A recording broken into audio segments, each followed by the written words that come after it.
മൂന്നാം ഘട്ടവും പിന്നിട്ടതോടെ പൊതുതെരഞ്ഞെടുപ്പ് പകുതി കഴിഞ്ഞു. 283 മണ്ഡലങ്ങളിലാണ് ഇതിനോടകം വിധി നിർണയിച്ചു കഴിഞ്ഞത്. മൂന്നാം ഘട്ടത്തിൽ 11 സംസ്ഥാനങ്ങളിലെ 93 മണ്ഡലങ്ങളിലാണ് വോട്ടെടുപ്പ് നടന്നത്.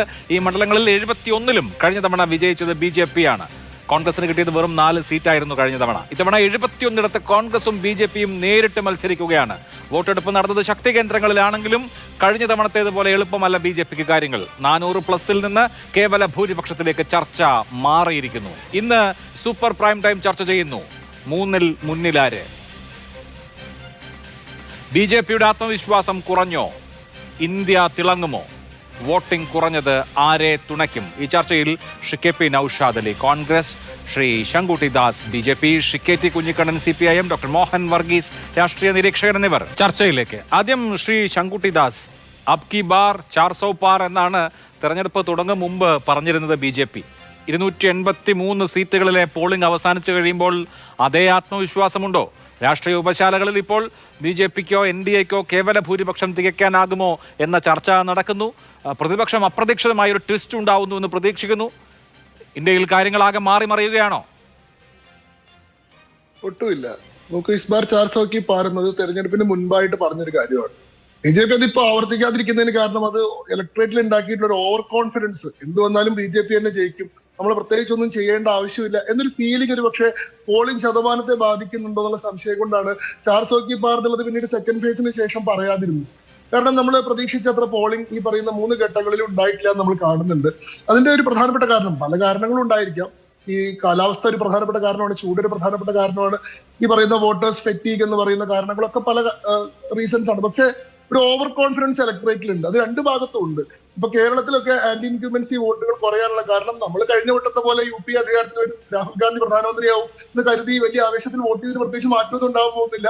നരേന്ദ്രമോദി തന്നെയാണ് വരാൻ പോകുന്നത്. അതുകൊണ്ട് നമ്മുടെ വോട്ട് ഇറലവന്റ് ആണ് ഇന്നൊരു കാഴ്ചപ്പാട് ആന്റി BJP വോട്ടർമാർക്കിടയിൽ ഉണ്ടായത്. കേരളം പോലെയുള്ള സംസ്ഥാനങ്ങളിലെ പോളിംഗിനെ ബാധിച്ചിട്ടുണ്ടെങ്കിൽ നോർത്ത് ഇന്ത്യൻ സംസ്ഥാനങ്ങളിൽ 2004 സമാനമായി ഇന്ത്യ ഷൈനിങ് ഇലക്ഷന് ശേഷം ഉണ്ടായിട്ടുള്ള ഒരു ഓവർ കോൺഫിഡൻസ് ഒരു പക്ഷെ പോളിംഗിനെ സ്വാധീനിക്കുന്നുണ്ടോ എന്നതുകൊണ്ട് ഒരു അർജൻസി റിസ്റ്റോർ ചെയ്യാൻ വേണ്ടിയിട്ടാണ് വളരെ നിർണായകമായിട്ടുള്ള ഒരു ബാറ്റിൽ തന്നെയാണെന്നുള്ള രീതിയിലുള്ള പൊളിറ്റിക്കൽ കണ്ടസ്റ്റിലേക്ക്, രാഷ്ട്രീയമായിട്ടുള്ള ആരോപണ വിവാദങ്ങളിലേക്കൊക്കെ വീണ്ടും ഈ തെരഞ്ഞെടുപ്പിനെ കൊണ്ടുപോകാനുള്ള ശ്രമം ഉണ്ടായിരുന്നു. പക്ഷെ നമ്മൾ സ്റ്റാറ്റിസ്റ്റിക്സ് വെച്ച് നോക്കുമ്പോൾ, നമ്മൾ മുന്നേ അനുഭവങ്ങൾ വെച്ച് നോക്കുമ്പോൾ സെഫോളജിക്കലി BJPക്ക് വലിയ അഡ്വാൻറ്റേജ് തന്നെയാണ് ഇതുവരെ നിലനിൽക്കുന്നത്. പ്രതിപക്ഷത്തിന് വലിയ സാധ്യതകൾ ഉണ്ടാവുന്നുണ്ടോ, പ്രതിപക്ഷത്തിന് അനുകൂലമായിട്ട് ട്വിസ്റ്റ് ഉണ്ടാവുന്നുണ്ടെന്നൊക്കെ ഈ ചാനൽ മുറികളിൽ ഇടുന്ന ചില ആളുകൾ ഇങ്ങനെ ആഗ്രഹം പറയുന്നതല്ലാണ്ട് യഥാർത്ഥത്തിൽ ഗ്രൗണ്ടിൽ അങ്ങനെ ഒരു സംഭവമേ ഇല്ല.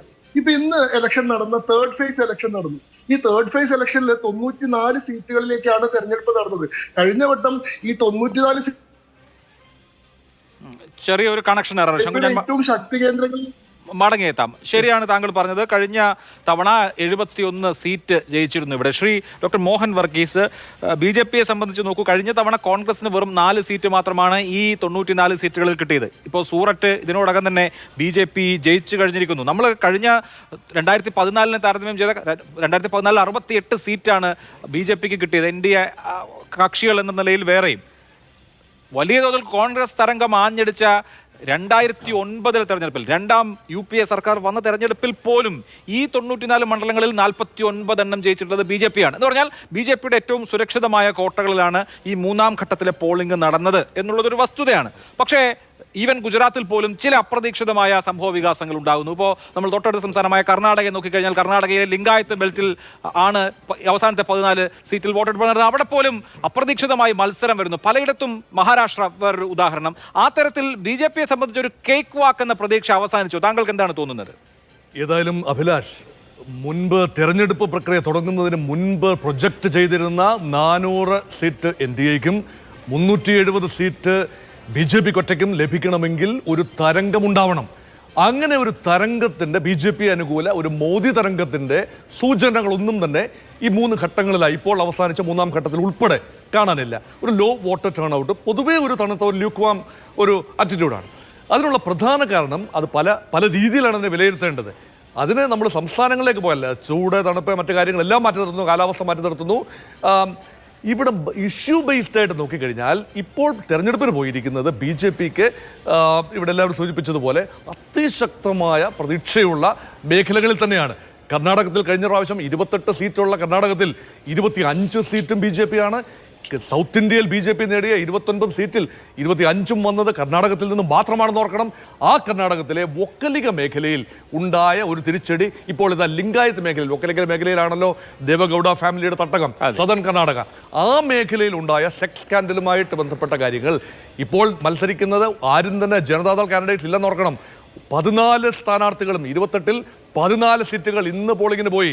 ആ 14ഉം തീർച്ചയായും ഭാരതീയ ജനതാ പാർട്ടിക്ക് പ്രതീക്ഷയുള്ള സീറ്റുകളാണ്. അത് വടക്കൻ കർണാടകയിലാണ്. ബോംബെ കർണാടകയും അതുപോലെ ഹൈദരാബാദ് കർണാടകയും എന്ന് പറയുന്ന വടക്കൻ കർണാടക മേഖലയിലാണ്. ആ ലിംഗായത്ത് മേഖലയിൽ എന്താണ് സംഭവിച്ചത് എന്ന് തീർച്ചയായും ഒരു തിരിച്ചടി, ഭാഗികമായെങ്കിലും തിരിച്ചടി ഉണ്ടാകാം. അല്ല, ഷിമോൻ വർഗീസ്, എന്തുകൊണ്ട് ഇപ്പോ യെദ്യൂരപ്പയുടെ ശക്തി കേന്ദ്രങ്ങളിലാണ് വോട്ടെടുപ്പ് നടക്കുന്നത്, ആ മേഖലയിലടക്കം KS ഈശ്വരപ്പ അവിടെ സ്ഥാനാർത്ഥിയായിട്ടുണ്ട്. നോക്കൂ, കല്യാണ കർണാടകയിൽ, അതായത് ഹൈദരാബാദ് കർണാടകയിൽ 5-ൽ 5ഉം നേടുമെന്ന് കോൺഗ്രസ് പറയുന്ന വിധത്തിൽ അവിടുത്തെ രാഷ്ട്രീയം മാറുന്നു. ഇന്ന് ഞാൻ ഇന്ത്യൻ എക്സ്പ്രസിൽ വായിച്ചത് റായ്ചൂരിലൊക്കെ പ്രധാനപ്പെട്ട ചർച്ച തന്നെ കോൺസ്റ്റിറ്റ്യൂഷൻ മാറ്റുമോ, ഈ പറഞ്ഞ 400 സീറ്റ്. BJP വലിയ തോതിൽ 400 എന്ന് പ്രൊജക്ട് ചെയ്തപ്പോൾ പിന്നാക്ക വിഭാഗങ്ങൾക്കിടയിൽ വലിയ തോതിൽ കോൺസ്റ്റിറ്റ്യൂഷനെ, ഞങ്ങളുടെ അവകാശങ്ങളെയൊക്കെ മാറ്റിക്കളയുമെന്ന പേടി വന്നു. അനന്ത്കുമാർ ഹെഗ്ഡെയാണ് അത് ആദ്യം പറഞ്ഞതുപോലും. അപ്പോൾ ആ നിലയ്ക്കുള്ള ഒരു മാറ്റത്തിന്റെ സൂചന താങ്കൾ ഇതിനകത്ത് കാണുന്നുണ്ടോ? ഉണ്ട്, തീർച്ചയായും മാറ്റത്തിന്, കർണാടകയിൽ മാറ്റത്തിന് സൂചന കാണുന്നുണ്ട്. കാരണം ഈ കോൺഗ്രസിന്റെ തിരിച്ചുവരവിന് നാന്ദി കുറിച്ചത് ഇന്ദിരാഗാന്ധിയുടെ കാലത്ത് പോലും 1977 ഇന്ദിരാഗാന്ധി പരാജയപ്പെട്ടതിന് ശേഷം ചിക്കമംഗലൂർ തെരഞ്ഞെടുപ്പിൽ, കർണാടകത്തിലെ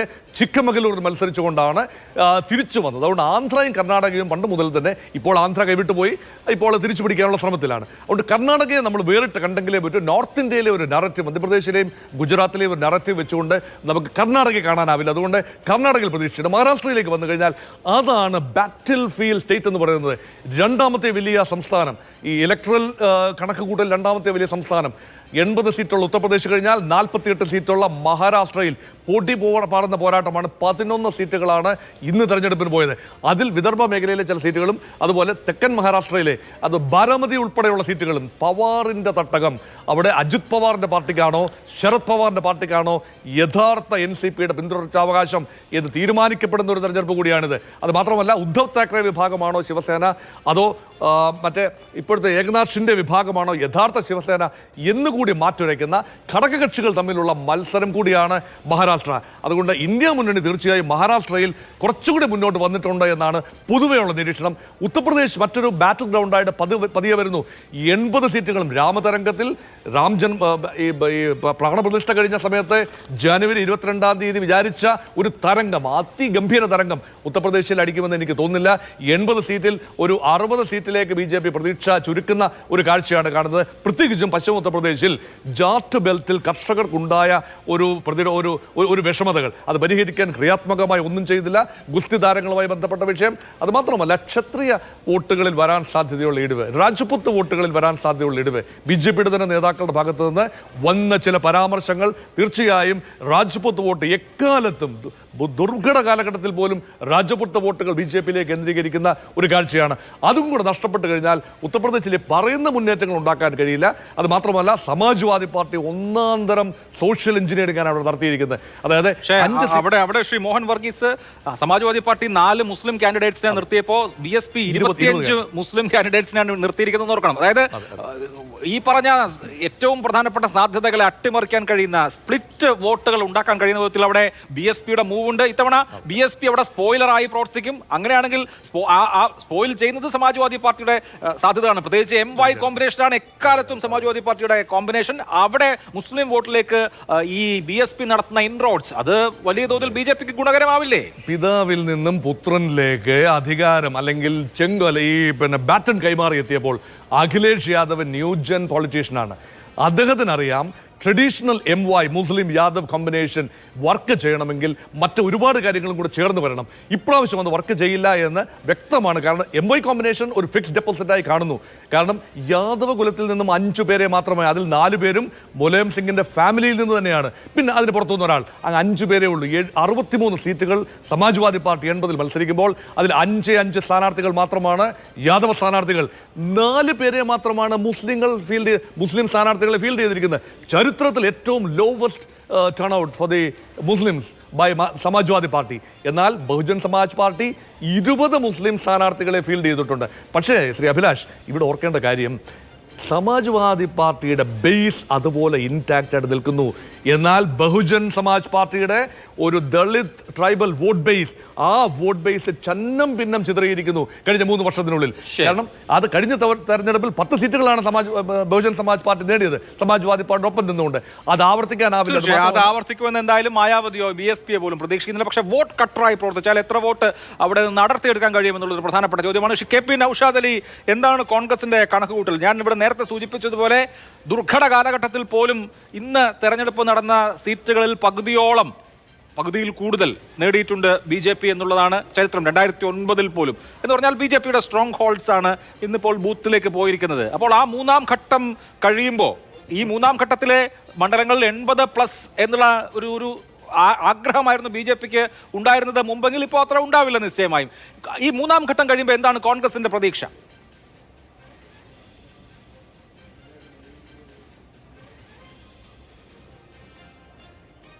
താങ്കൾ പറയുന്നത് എനിക്ക് കേൾക്കുന്നില്ല. ഓഡിയോയുടെ പ്രശ്നമാണോ?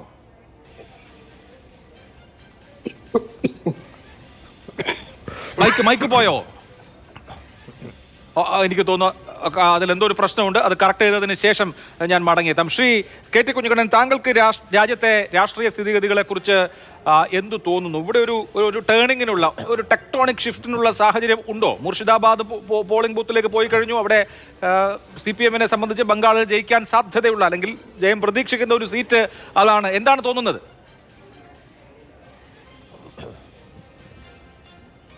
സാധ്യതയുണ്ട് എന്നതിൻ്റെ ഏറ്റവും വലിയ തെളിവ് ആത്മവിശ്വാസം നഷ്ടപ്പെട്ട് മോഡിയും അമിത്ഷായും യോഗി ആദിത്യനാഥുമൊക്കെ ഈ തെരഞ്ഞെടുപ്പ് ഘട്ടത്തിൽ അവരുടെ പ്രചരണ യോഗങ്ങൾ നടത്തിക്കൊണ്ടിരിക്കുന്ന ഭ്രാന്തമായ വിദ്വേഷ പ്രസംഗങ്ങളാണ്. ആ ഭ്രാന്തമായ വിദ്വേഷ പ്രസംഗങ്ങൾ സൂചിപ്പിക്കുന്ന എന്താണ്? വലിയ രീതിയിൽ ഭൂരിപക്ഷ മതസമുദായ ധ്രുവീകരണം ഉണ്ടാക്കാതെ തങ്ങൾക്ക് രക്ഷപ്പെടാൻ കഴിയില്ല.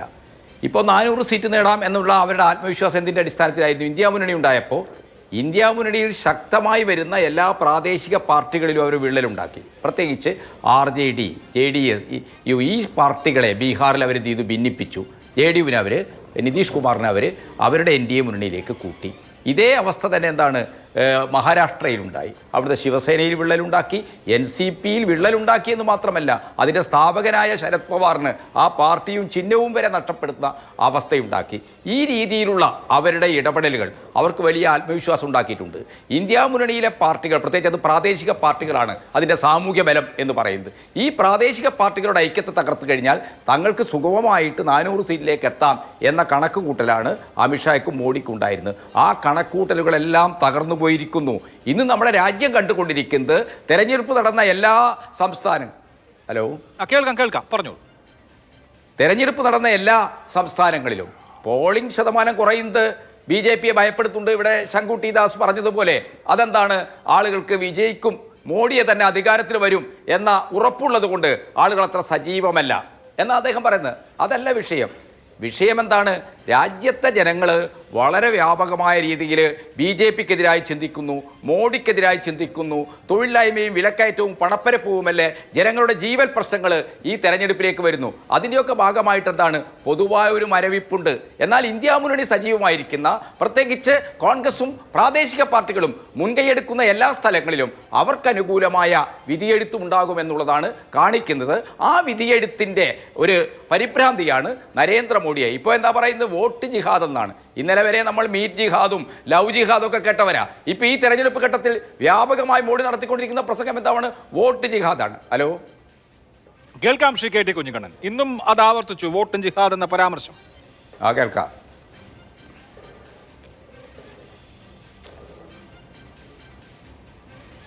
ശരി, ഓക്കെ. ശ്രീ KP നൗഷാദ് അലി, എന്താണ് കോൺഗ്രസിനെ സംബന്ധിച്ചുള്ള കണക്ക് കൂട്ടൽ? കോൺഗ്രസിനെ സംബന്ധിച്ച് ഈവൻ ഗുജറാത്ത് പോലെയുള്ള സംസ്ഥാനങ്ങളിൽ പോലും വേണമെങ്കിൽ 1-2 സീറ്റോ അല്ലെങ്കിൽ 4-5 സീറ്റോ ജയിക്കാൻ കഴിയുന്ന വിധത്തിൽ കാര്യങ്ങൾ മാറുന്നു എന്നൊക്കെ ആത്മവിശ്വാസം കൊള്ളുന്ന ആളുകളുണ്ട്.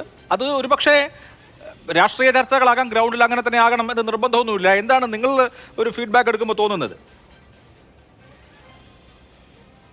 ഇവിടെ അഭിലാഷ്, 1-ാം ഘട്ട വോട്ടെടുപ്പ് 102 സീറ്റുകളിലേക്ക് നടന്നു. അവിടെ പിന്നെ 2019 തിരഞ്ഞെടുപ്പ് ഫലപ്രകാരം ആ തുല്യ നിലയിലാണ് ഇന്ത്യ മുന്നണിയും NDAയും. 49 വീതം സീറ്റുകൾ. എന്നാൽ രണ്ടാം ഘട്ട പോളിംഗിലേക്ക് വരുമ്പോൾ അവിടെ 87 സീറ്റുകളിലേക്കാണ് തെരഞ്ഞെടുപ്പ് നടന്നതെന്നാണ് ഞാൻ മനസ്സിലാക്കുന്നത്. അവിടെ 60-ലധികം സീറ്റുകൾ NDA കൊണ്ട്, ബാക്കി 24-23 സീറ്റുകളാണ് ഇന്ത്യ മുന്നണിക്കുള്ളത്. ഈ മൂന്നാം ഘട്ടത്തിൽ ഈ 93 സീറ്റുകളിലേക്ക് തെരഞ്ഞെടുപ്പ് നടക്കുമ്പോൾ 80 സീറ്റുകളോളം NDAക്കും അതുപോലെ തന്നെ ഇന്ത്യ മുന്നണിക്ക് 10-ൽ കൂടുതൽ സീറ്റുകൾ മാത്രമേ ഉള്ളൂ. ഇത്തരത്തിലുള്ള ഈ 3 ഘട്ടങ്ങളെ നമ്മൾ എടുത്ത് പരിശോധിച്ചു കഴിഞ്ഞാൽ വളരെ കൃത്യമായിട്ട് BJP താഴേക്ക് ഇറങ്ങി വരുന്നു എന്നൊരു BJP പ്രവർത്തകന് പോലും മനസ്സിലാകത്തക്ക വിധമാണ് ഈ 3 തെരഞ്ഞെടുപ്പുകളും പുരോഗമിച്ചിട്ടുള്ളത്. നിങ്ങൾ നോക്കുക, ഞാൻ കേരളവും തമിഴ്നാടും ഒക്കെ വിടുന്നു. ഇവിടെ ഗെയിം ചേഞ്ച് ചെയ്യാൻ പോകുന്ന സംസ്ഥാനങ്ങൾ കർണാടക, മഹാരാഷ്ട്ര, ബീഹാർ, പശ്ചിമ ബംഗാൾ, രാജസ്ഥാൻ, അതുപോലെ തന്നെ UP. ഈ സംസ്ഥാനങ്ങളിൽ BJPക്ക് കനത്ത തിരിച്ചടിയേൽക്കുകയും അവരുടെ സീറ്റുകൾ നിങ്ങൾ നേരത്തെയൊക്കെ പറഞ്ഞതുപോലെ കേവല ഭൂരിപക്ഷത്തിനും എത്രയോ താഴേക്ക് വരികയും ചെയ്യുമെന്നുള്ള ഒരു ഘട്ടത്തിലേക്കാണ് എത്തി നിൽക്കുന്നത്. ഇവിടെ രാജസ്ഥാൻ എന്ന സംസ്ഥാനം കഴിഞ്ഞ തവണ 25-ൽ 25 BJP നേടിയ സംസ്ഥാനമാണ്. അവിടെ കോൺഗ്രസ് ആദിവാസി പാർട്ടിയായിട്ടും ലോക് താന്ത്രിക് പാർട്ടിയായിട്ടും CPM-ആയിട്ടൊക്കെ സഖ്യമുണ്ടാക്കുന്നു. ഈസ്റ്റേൺ രാജസ്ഥാനിലൊക്കെ വലിയ തോതിലുള്ള കാർഷിക പ്രശ്നങ്ങൾ നിൽക്കുന്നു. അവിടെ കോൺഗ്രസ് 2 അക്ക സംഖ്യയിലേക്ക് സീറ്റ് ഉയർത്തിയാൽ അത്ഭുതമില്ല. അതിന് ചേർന്ന് കിടക്കുന്ന ഹരിയാനയിൽ വ്യക്തമായ രാഷ്ട്രീയ മാറ്റങ്ങളുണ്ട്. ഇന്ന് നിങ്ങൾ എഴുതി കാണിക്കുന്നുണ്ടല്ലോ, അവിടെ 3 സ്വതന്ത്ര MLA-മാർ കർഷക രോഷം ഭയന്നാണ് BJPക്കുള്ള പിന്തുണ പിൻവലിച്ചത്. അവിടെ കർഷക ഗ്രാമങ്ങളിലേക്ക് BJP സ്ഥാനാർത്ഥികൾക്ക് കടന്നു ചെല്ലാൻ കഴിയാത്തതിൻ്റെ ദൃശ്യങ്ങളുണ്ട്. ഈ MLA-മാരൊക്കെ തങ്ങളെ തെരഞ്ഞെടുത്ത കർഷകരെ ഭയന്നിട്ടാണ് ഈ കാലാവസ്ഥയിൽ BJPക്കുള്ള പിന്തുണ പിൻവലിച്ച് കോൺഗ്രസിനെ പിന്തുണക്കുന്നു എന്ന പരസ്യ പ്രസ്താവനയായിട്ട് വരുന്നത്. ഇതൊക്കെ വളരെ കൃത്യമായ സൂചകങ്ങളാണ്. മഹാരാഷ്ട്രയിൽ പവാറിനെയും അതുപോലെ തന്നെ ഉദ്ധവ് താക്കറെയൊക്കെ പേരും ചിഹ്നവും കൊടിയൊക്കെ കവർന്നെടുക്കപ്പെട്ട് മറാഠ ജനവിഭാഗത്തിൻ്റെ പ്രൈഡിനെയാണ് BJPക്കാർ വ്രണപ്പെടുത്തിയത്. അതിൻ്റെ പ്രതിഫലനമുണ്ടാകും. ബീഹാറിൽ തേജസ്വി യാദവ് നയിക്കുന്ന വലിയ മുന്നേറ്റമുണ്ട്, അവിടെ പ്രതിഫലനമുണ്ടാവും. കർണാടകയെ സംബന്ധിച്ച് നമ്മൾ പ്രത്യേകിച്ച് ചർച്ച ചെയ്യേണ്ട കാര്യമില്ല. എല്ലാ സൂചനകളും, എല്ലാ അവിടുത്തെ പ്രതിഫലനങ്ങളും, എല്ലാ മാറ്റങ്ങളും BJPക്ക് പ്രതികൂലമായിട്ട് കൂനിന്മേ കുരുവായിട്ട് വന്നു ഭവിച്ചുകൊണ്ടിരിക്കുകയാണ്. അവിടെ BJPയേക്കാൾ സീറ്റുകൾ ഇത്തവണ കോൺഗ്രസ് നേടുമെന്നുള്ള കാര്യത്തിൽ തർക്കമില്ല. കേരളവും തമിഴ്നാടൊന്നും BJPക്ക് എത്തിപ്പിടിക്കാനാകാത്ത വിധം മാറിയിരിക്കുന്നു. തെലങ്കാനയിൽ കോൺഗ്രസ് സീറ്റുകൾ 2 അക്കത്തിലേക്ക് കടക്കും. ഇത്തരത്തിലൊക്കെ വളരെ കൃത്യമായൊരു മുന്നേറ്റത്തിൻ്റെ സൂചനകൾ ഈ രാജ്യത്തുണ്ട്. അത് വെറുതെ ഉണ്ടായതല്ല. 10 കൊല്ലത്തെ മോദി ഭരണത്തിൻ്റെ ആൻറ്റി ഇൻകംബൻസി കൊണ്ട്, ജീവൽ പ്രശ്നങ്ങൾ ഇവിടെ ചർച്ചയായതുകൊണ്ട്, ധ്രുവീകരണത്തിൻ്റെ രാഷ്ട്രീയം പഴയതുപോലെ പ്രതിഫലിക്കാൻ പറ്റാത്ത വിധം ജീവൽ പ്രശ്നങ്ങൾ മേൽക്കൈ നേടിയത് കൊണ്ടുണ്ടായതാണ്. 2019-ലും ഇതേ അവസ്ഥ തന്നെയായിരുന്നു ഇന്ത്യയിൽ. പക്ഷേ മോദി എന്ന മന്ത്രണത്തിന് ഇത്തരത്തിലുള്ള പ്രശ്നങ്ങളെയൊക്കെ കീഴടക്കാൻ കഴിഞ്ഞു. പക്ഷെ 5 കൊല്ലം കൂടി കഴിഞ്ഞപ്പോൾ ഈ മന്ത്രണം തങ്ങൾക്ക് തൊഴിലും ഭക്ഷണവും പാർപ്പിടവും നൽകില്ല എന്ന് ഈ രാജ്യത്തെ സാധാരണക്കാർ തിരിച്ചറിഞ്ഞു. അതിൻ്റെ വലിയ ഒരു കൗണ്ടർ റിയാക്ഷനാണ് ഇന്ന് ഈ രാജ്യത്ത് നടക്കുന്നത്. BJP രാഹുൽ ഗാന്ധി പറഞ്ഞതുപോലെ 200-ന്റെ താഴേക്ക് പോയാലും യാതൊരു തരത്തിലുള്ള അത്ഭുതത്തിനും അവകാശമില്ല. ഈ രാജ്യത്തുടനീളം അത്തരത്തിലുള്ള മാറ്റത്തിന്റെ വ്യക്തമായ സൂചനകൾ ലഭ്യമാണ്. കാറ്റടിക്കുന്നു എന്നാണ് കോൺഗ്രസ് പറയുന്നത്. ഓരോ പ്രസംഗത്തിലും ഓരോ പ്രസംഗത്തിലും അവർ വിസ്മരിക്കുന്നില്ല വർഗീയത പ്രയോഗിക്കാൻ. ശരി, ശ്രീ ശങ്കുട്ടിദാസ്, രാജസ്ഥാനിൽ 10 സീറ്റ് വരെ കോൺഗ്രസ് ജയിക്കാം, മധ്യപ്രദേശിൽ 12 സീറ്റ് വരെ. നോക്കൂ, BJPക്ക് ക്ലീൻ സ്വീപ്പ് നൽകിയിട്ടുള്ള, തുടർച്ചയായ തെരഞ്ഞെടുപ്പുകൾ നൽകിയിട്ടുള്ള സംസ്ഥാനങ്ങളാണ്. ഗുജറാത്തിൽ അവിടെ 26 സീറ്റും BJP നേടുക എന്ന് പറയുന്നത് ഒരു ആചാരം പോലെ എത്രയോ കാലമായി നടന്നു വരികയാണ്. അവിടെ പോലും 2-3 സീറ്റുകളിൽ പരാജയം ഉണ്ടാകാം BJPക്ക് എന്ന സെനാരിയോ ചൂണ്ടിക്കാണിക്കുന്നു. കർണാടകയിൽ 18 സീറ്റ് വരെയാണ് ചൂണ്ടിക്കാണിക്കുന്നത്. തെലങ്കാനയിൽ 11 സീറ്റ് വരെ കോൺഗ്രസിന്. അപ്പോൾ ഈ നിലയിൽ BJP ജയിക്കും എന്ന് പ്രതീക്ഷിച്ച ഇടങ്ങളിൽ അപ്രതീക്ഷിതമായി കാര്യങ്ങൾ വരുന്നുണ്ടോ? ലൈവ്ലിഹുഡ് ഇഷ്യൂസ് ഒരു പ്രധാനപ്പെട്ട ചർച്ചാ വിഷയമാകുമ്പോൾ സ്വന്തം ടർഫുകളിൽ തന്നെ BJPക്ക് തിരിച്ചടി ഉണ്ടാകുന്നുണ്ടോ എന്നുള്ള ഒന്നാമത്തെ വിഷയം. രണ്ടാമത്തേത് മഹാരാഷ്ട്ര, 48 സീറ്റുള്ള മഹാരാഷ്ട്ര ഒരു ബാറ്റിൽ ഫീൽഡ് സംസ്ഥാനമാണ്. അവിടെ ഈ ഉദ്ധവ് താക്കറയ്ക്കും ശരത് പവാറിനും അനുകൂലമായി ഉണ്ടാവുന്ന ഒരു ഇമോഷൻ വേവ് അത് ദൃശ്യമാണെന്ന് പലരും പറയുന്നു. വരാമതയിൽ ഇന്ന് ഇലക്ഷൻ കഴിഞ്ഞതേ ഉള്ളൂ. അപ്പോൾ ആ നിലയിലൊക്കെ ചില തന്ത്രങ്ങൾ പാളിപ്പോയതിന്റെ ഒരു അങ്കലാപ്പ് ഇപ്പോൾ ഉണ്ടോ BJPക്ക്? എനിക്ക് പലപ്പോഴും നിങ്ങളുടെ ചർച്ചയിൽ ഇരിക്കുമ്പോൾ ഒരു പാരലൽ വേൾഡിൽ അകപ്പെട്ട പോലെ ഒരു ഫീലിംഗ് ഉണ്ടാവാറുണ്ട്. നാട്ടിൽ എന്തൊക്കെയോ നടക്കുന്നു, അതുമായി യാതൊരു ബന്ധവുമില്ലാത്ത ഒരു സാങ്കല്പിക ലോകത്തിരുന്ന് അങ്ങനെ ആവാം ഇങ്ങനെ ആവാം നമ്മൾ ചർച്ച ചെയ്തു. ഇവിടെ പറഞ്ഞ കാര്യങ്ങൾക്കൊക്കെ ഗ്രൗണ്ടിലെ റിയാലിറ്റിയുമായിട്ട് എന്തെങ്കിലും ബന്ധമുണ്ട്? കുറെയൊക്കെ നമുക്ക് ചർച്ചകളിൽ നമ്മുടെ ആഗ്രഹങ്ങളും നമ്മുടെ സ്വപ്നങ്ങളും ഒക്കെ പങ്കുവയ്ക്കാം. പക്ഷെ വസ്തുതകളെ പൂർണ്ണമായി തമസ്കരിച്ചുകൊണ്ട് നമുക്ക് ആഗ്രഹത്തിന് മുകളിൽ മാത്രം ചർച്ച നടത്താൻ കഴിയും. Facts R divide, comments are free. Facts എന്ന് പറയുന്ന ഒരു സംഭവമുണ്ട്. ഈ ചർച്ചയിൽ കുഞ്ഞിക്കണ്ണൻ പറഞ്ഞു നരേന്ദ്രമോദി പരിഭ്രമിച്ചുകൊണ്ട് വോട്ട് ജിഹാദ് എന്ന് പറഞ്ഞെടുക്കുകയാണ്. വോട്ട് ജിഹാദ് എന്ന് ഇന്നും പറഞ്ഞു എന്ന് അഭിലാഷും ശരിവെച്ചു. ഞാൻ ചോദിക്കട്ടെ, വോട്ട് ജിഹാദ് എന്ന് പറഞ്ഞത് മരിയ ആൽമല്ലേ? കോൺഗ്രസിന്റെ നേതാവായിരുന്നു, ഇപ്പൊ സമാജ്വാദി പാർട്ടി സൽമാൻ ഖുർഷിദിന്റെ മരുമകളായിട്ടുള്ള മറിയ ആലം യുപിയിൽ നടത്തിയിട്ടുള്ള തെരഞ്ഞെടുപ്പ് പ്രചരണത്തിൽ സൽമാൻ ഖുർഷിദിനെ വേദിയിൽ ഇരുത്തിക്കൊണ്ടല്ലേ വോട്ട് ജിഹാദ് എന്ന് പറഞ്ഞത്? അതിന് നരേന്ദ്രമോദി മറുപടി പറയല്ലേ ചെയ്തത്?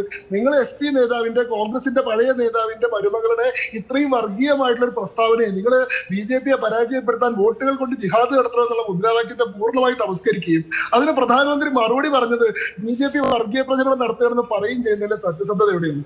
ഈ മറിയ ആലം എന്ന് പറയുന്ന ഒരു നേതാവിനെ നമ്മളാരും അറിയില്ലല്ലോ. ഒരു ലോക്കൽ ലീഡറുടെ ലോക്കൽ പ്രസംഗം എങ്ങനെയാണ് രാജ്യം മുഴുവൻ കേട്ടത്? അത് പ്രധാനമന്ത്രി പറഞ്ഞപ്പോഴാണ്, അദ്ദേഹം ഗുജറാത്തിൽ പ്രസംഗിക്കുമ്പോഴാണ് ഈ കാര്യം ലോകം മുഴുവൻ അറിയുന്നത്. അത് നിങ്ങളൊരു പൊളിറ്റിക്കൽ നെറേറ്റീവ് ആക്കുമ്പോഴാണ് കാര്യങ്ങൾ അറിയുന്നത്, അതല്ലാതെ ഒരു ലോക്കൽ പ്രസംഗമല്ലേ? ഇത് എന്തൊരു ഡിഫൻസ് ആണിത്? ഇവിടെ BJPയുടെ വർഗീയ രാഷ്ട്രീയത്തിനെ, വിഭജന രാഷ്ട്രീയത്തിനെ, ഉന്മൂലന രാഷ്ട്രീയത്തിനെയൊക്കെ പ്രതിരോധിക്കാൻ വേണ്ടി സ്നേഹത്തിന്റെ കട തുടങ്ങുമെന്ന് പറഞ്ഞു തുടങ്ങുന്ന INDA മുന്നണിയുടെ മുതിർന്ന നേതാവിന്റെ അടുത്ത ബന്ധു, ആ പാർട്ടിയുടെ ഇപ്പോൾ ചുമതലയിലിരിക്കുന്ന നേതാവ്, അവര് നടത്തിയിട്ടുള്ള വർഗീയ പ്രസ്താവന അതൊരു വിഷയമേ അല്ല. ആരാണ് ഈ മരിയാലം? പക്ഷെ ഇതിന് മറുപടി പറഞ്ഞു കഴിഞ്ഞാൽ അത് വലിയ വിഷയം. പോട്ടെ, ഞാൻ അതിലേക്ക് കടക്കുന്നില്ല. നമുക്ക് ഒരു സ്റ്റാറ്റിസ്റ്റിക്സ് മാത്രം ഞാൻ പറയാം, ചില കണക്കുകൾ മാത്രം ഞാൻ പറയാം. നമ്മൾ പറഞ്ഞു 94 സീറ്റുകളിലേക്കാണ് തെരഞ്ഞെടുപ്പ് നടന്നത്. കഴിഞ്ഞ തവണ ഇതിൽ 71 സീറ്റുകളും BJP ജയിച്ചിട്ടുള്ളതാണ്. അതിൽ തന്നെ 3 സംസ്ഥാനങ്ങളിൽ 100% സീറ്റുകളും BJP ജയിച്ചിട്ടുള്ളതാണ്. ഗുജറാത്തിലാവട്ടെ 100% seat BJP ജയിച്ചിട്ടുള്ളതാണ്. അതേപോലെ തന്നെ കർണാടകയിൽ കഴിഞ്ഞ വട്ടം 14 സീറ്റുകളിലേക്കാണ് തേർഡ് ഫേസിൽ തെരഞ്ഞെടുപ്പ് നടന്നത്. 14 സീറ്റുകളിലും BJP ജയിക്കുകയാണ് ചെയ്തത്. അതേപോലെ തന്നെ MP-യിൽ, മധ്യപ്രദേശിൽ കഴിഞ്ഞ തവണ തേർഡ് ഫേസിൽ 8 സീറ്റുകളിലേക്കാണ് തെരഞ്ഞെടുപ്പ് നടന്നത്. 8 സീറ്റും BJP ജയിക്കുകയാണ് ചെയ്തത്. പിന്നെയുള്ള 2 സംസ്ഥാനങ്ങൾ 85%-ഓളം BJPക്ക് വോട്ടുള്ള സംസ്ഥാനങ്ങളാണ്. അതിലിപ്പോ ഛത്തീസ്ഗഡ് ആണെങ്കിൽ കഴിഞ്ഞ തവണ എന്താ പറയാ 85% BJPക്ക് വോട്ടുണ്ടായിരുന്നു. 6 സീറ്റ് BJPക്ക് കിട്ടിയത്. UP 80% BJPക്ക് വോട്ടുള്ള സംസ്ഥാനമാണ്. 10 സീറ്റുകളിൽ കിട്ടിയത്.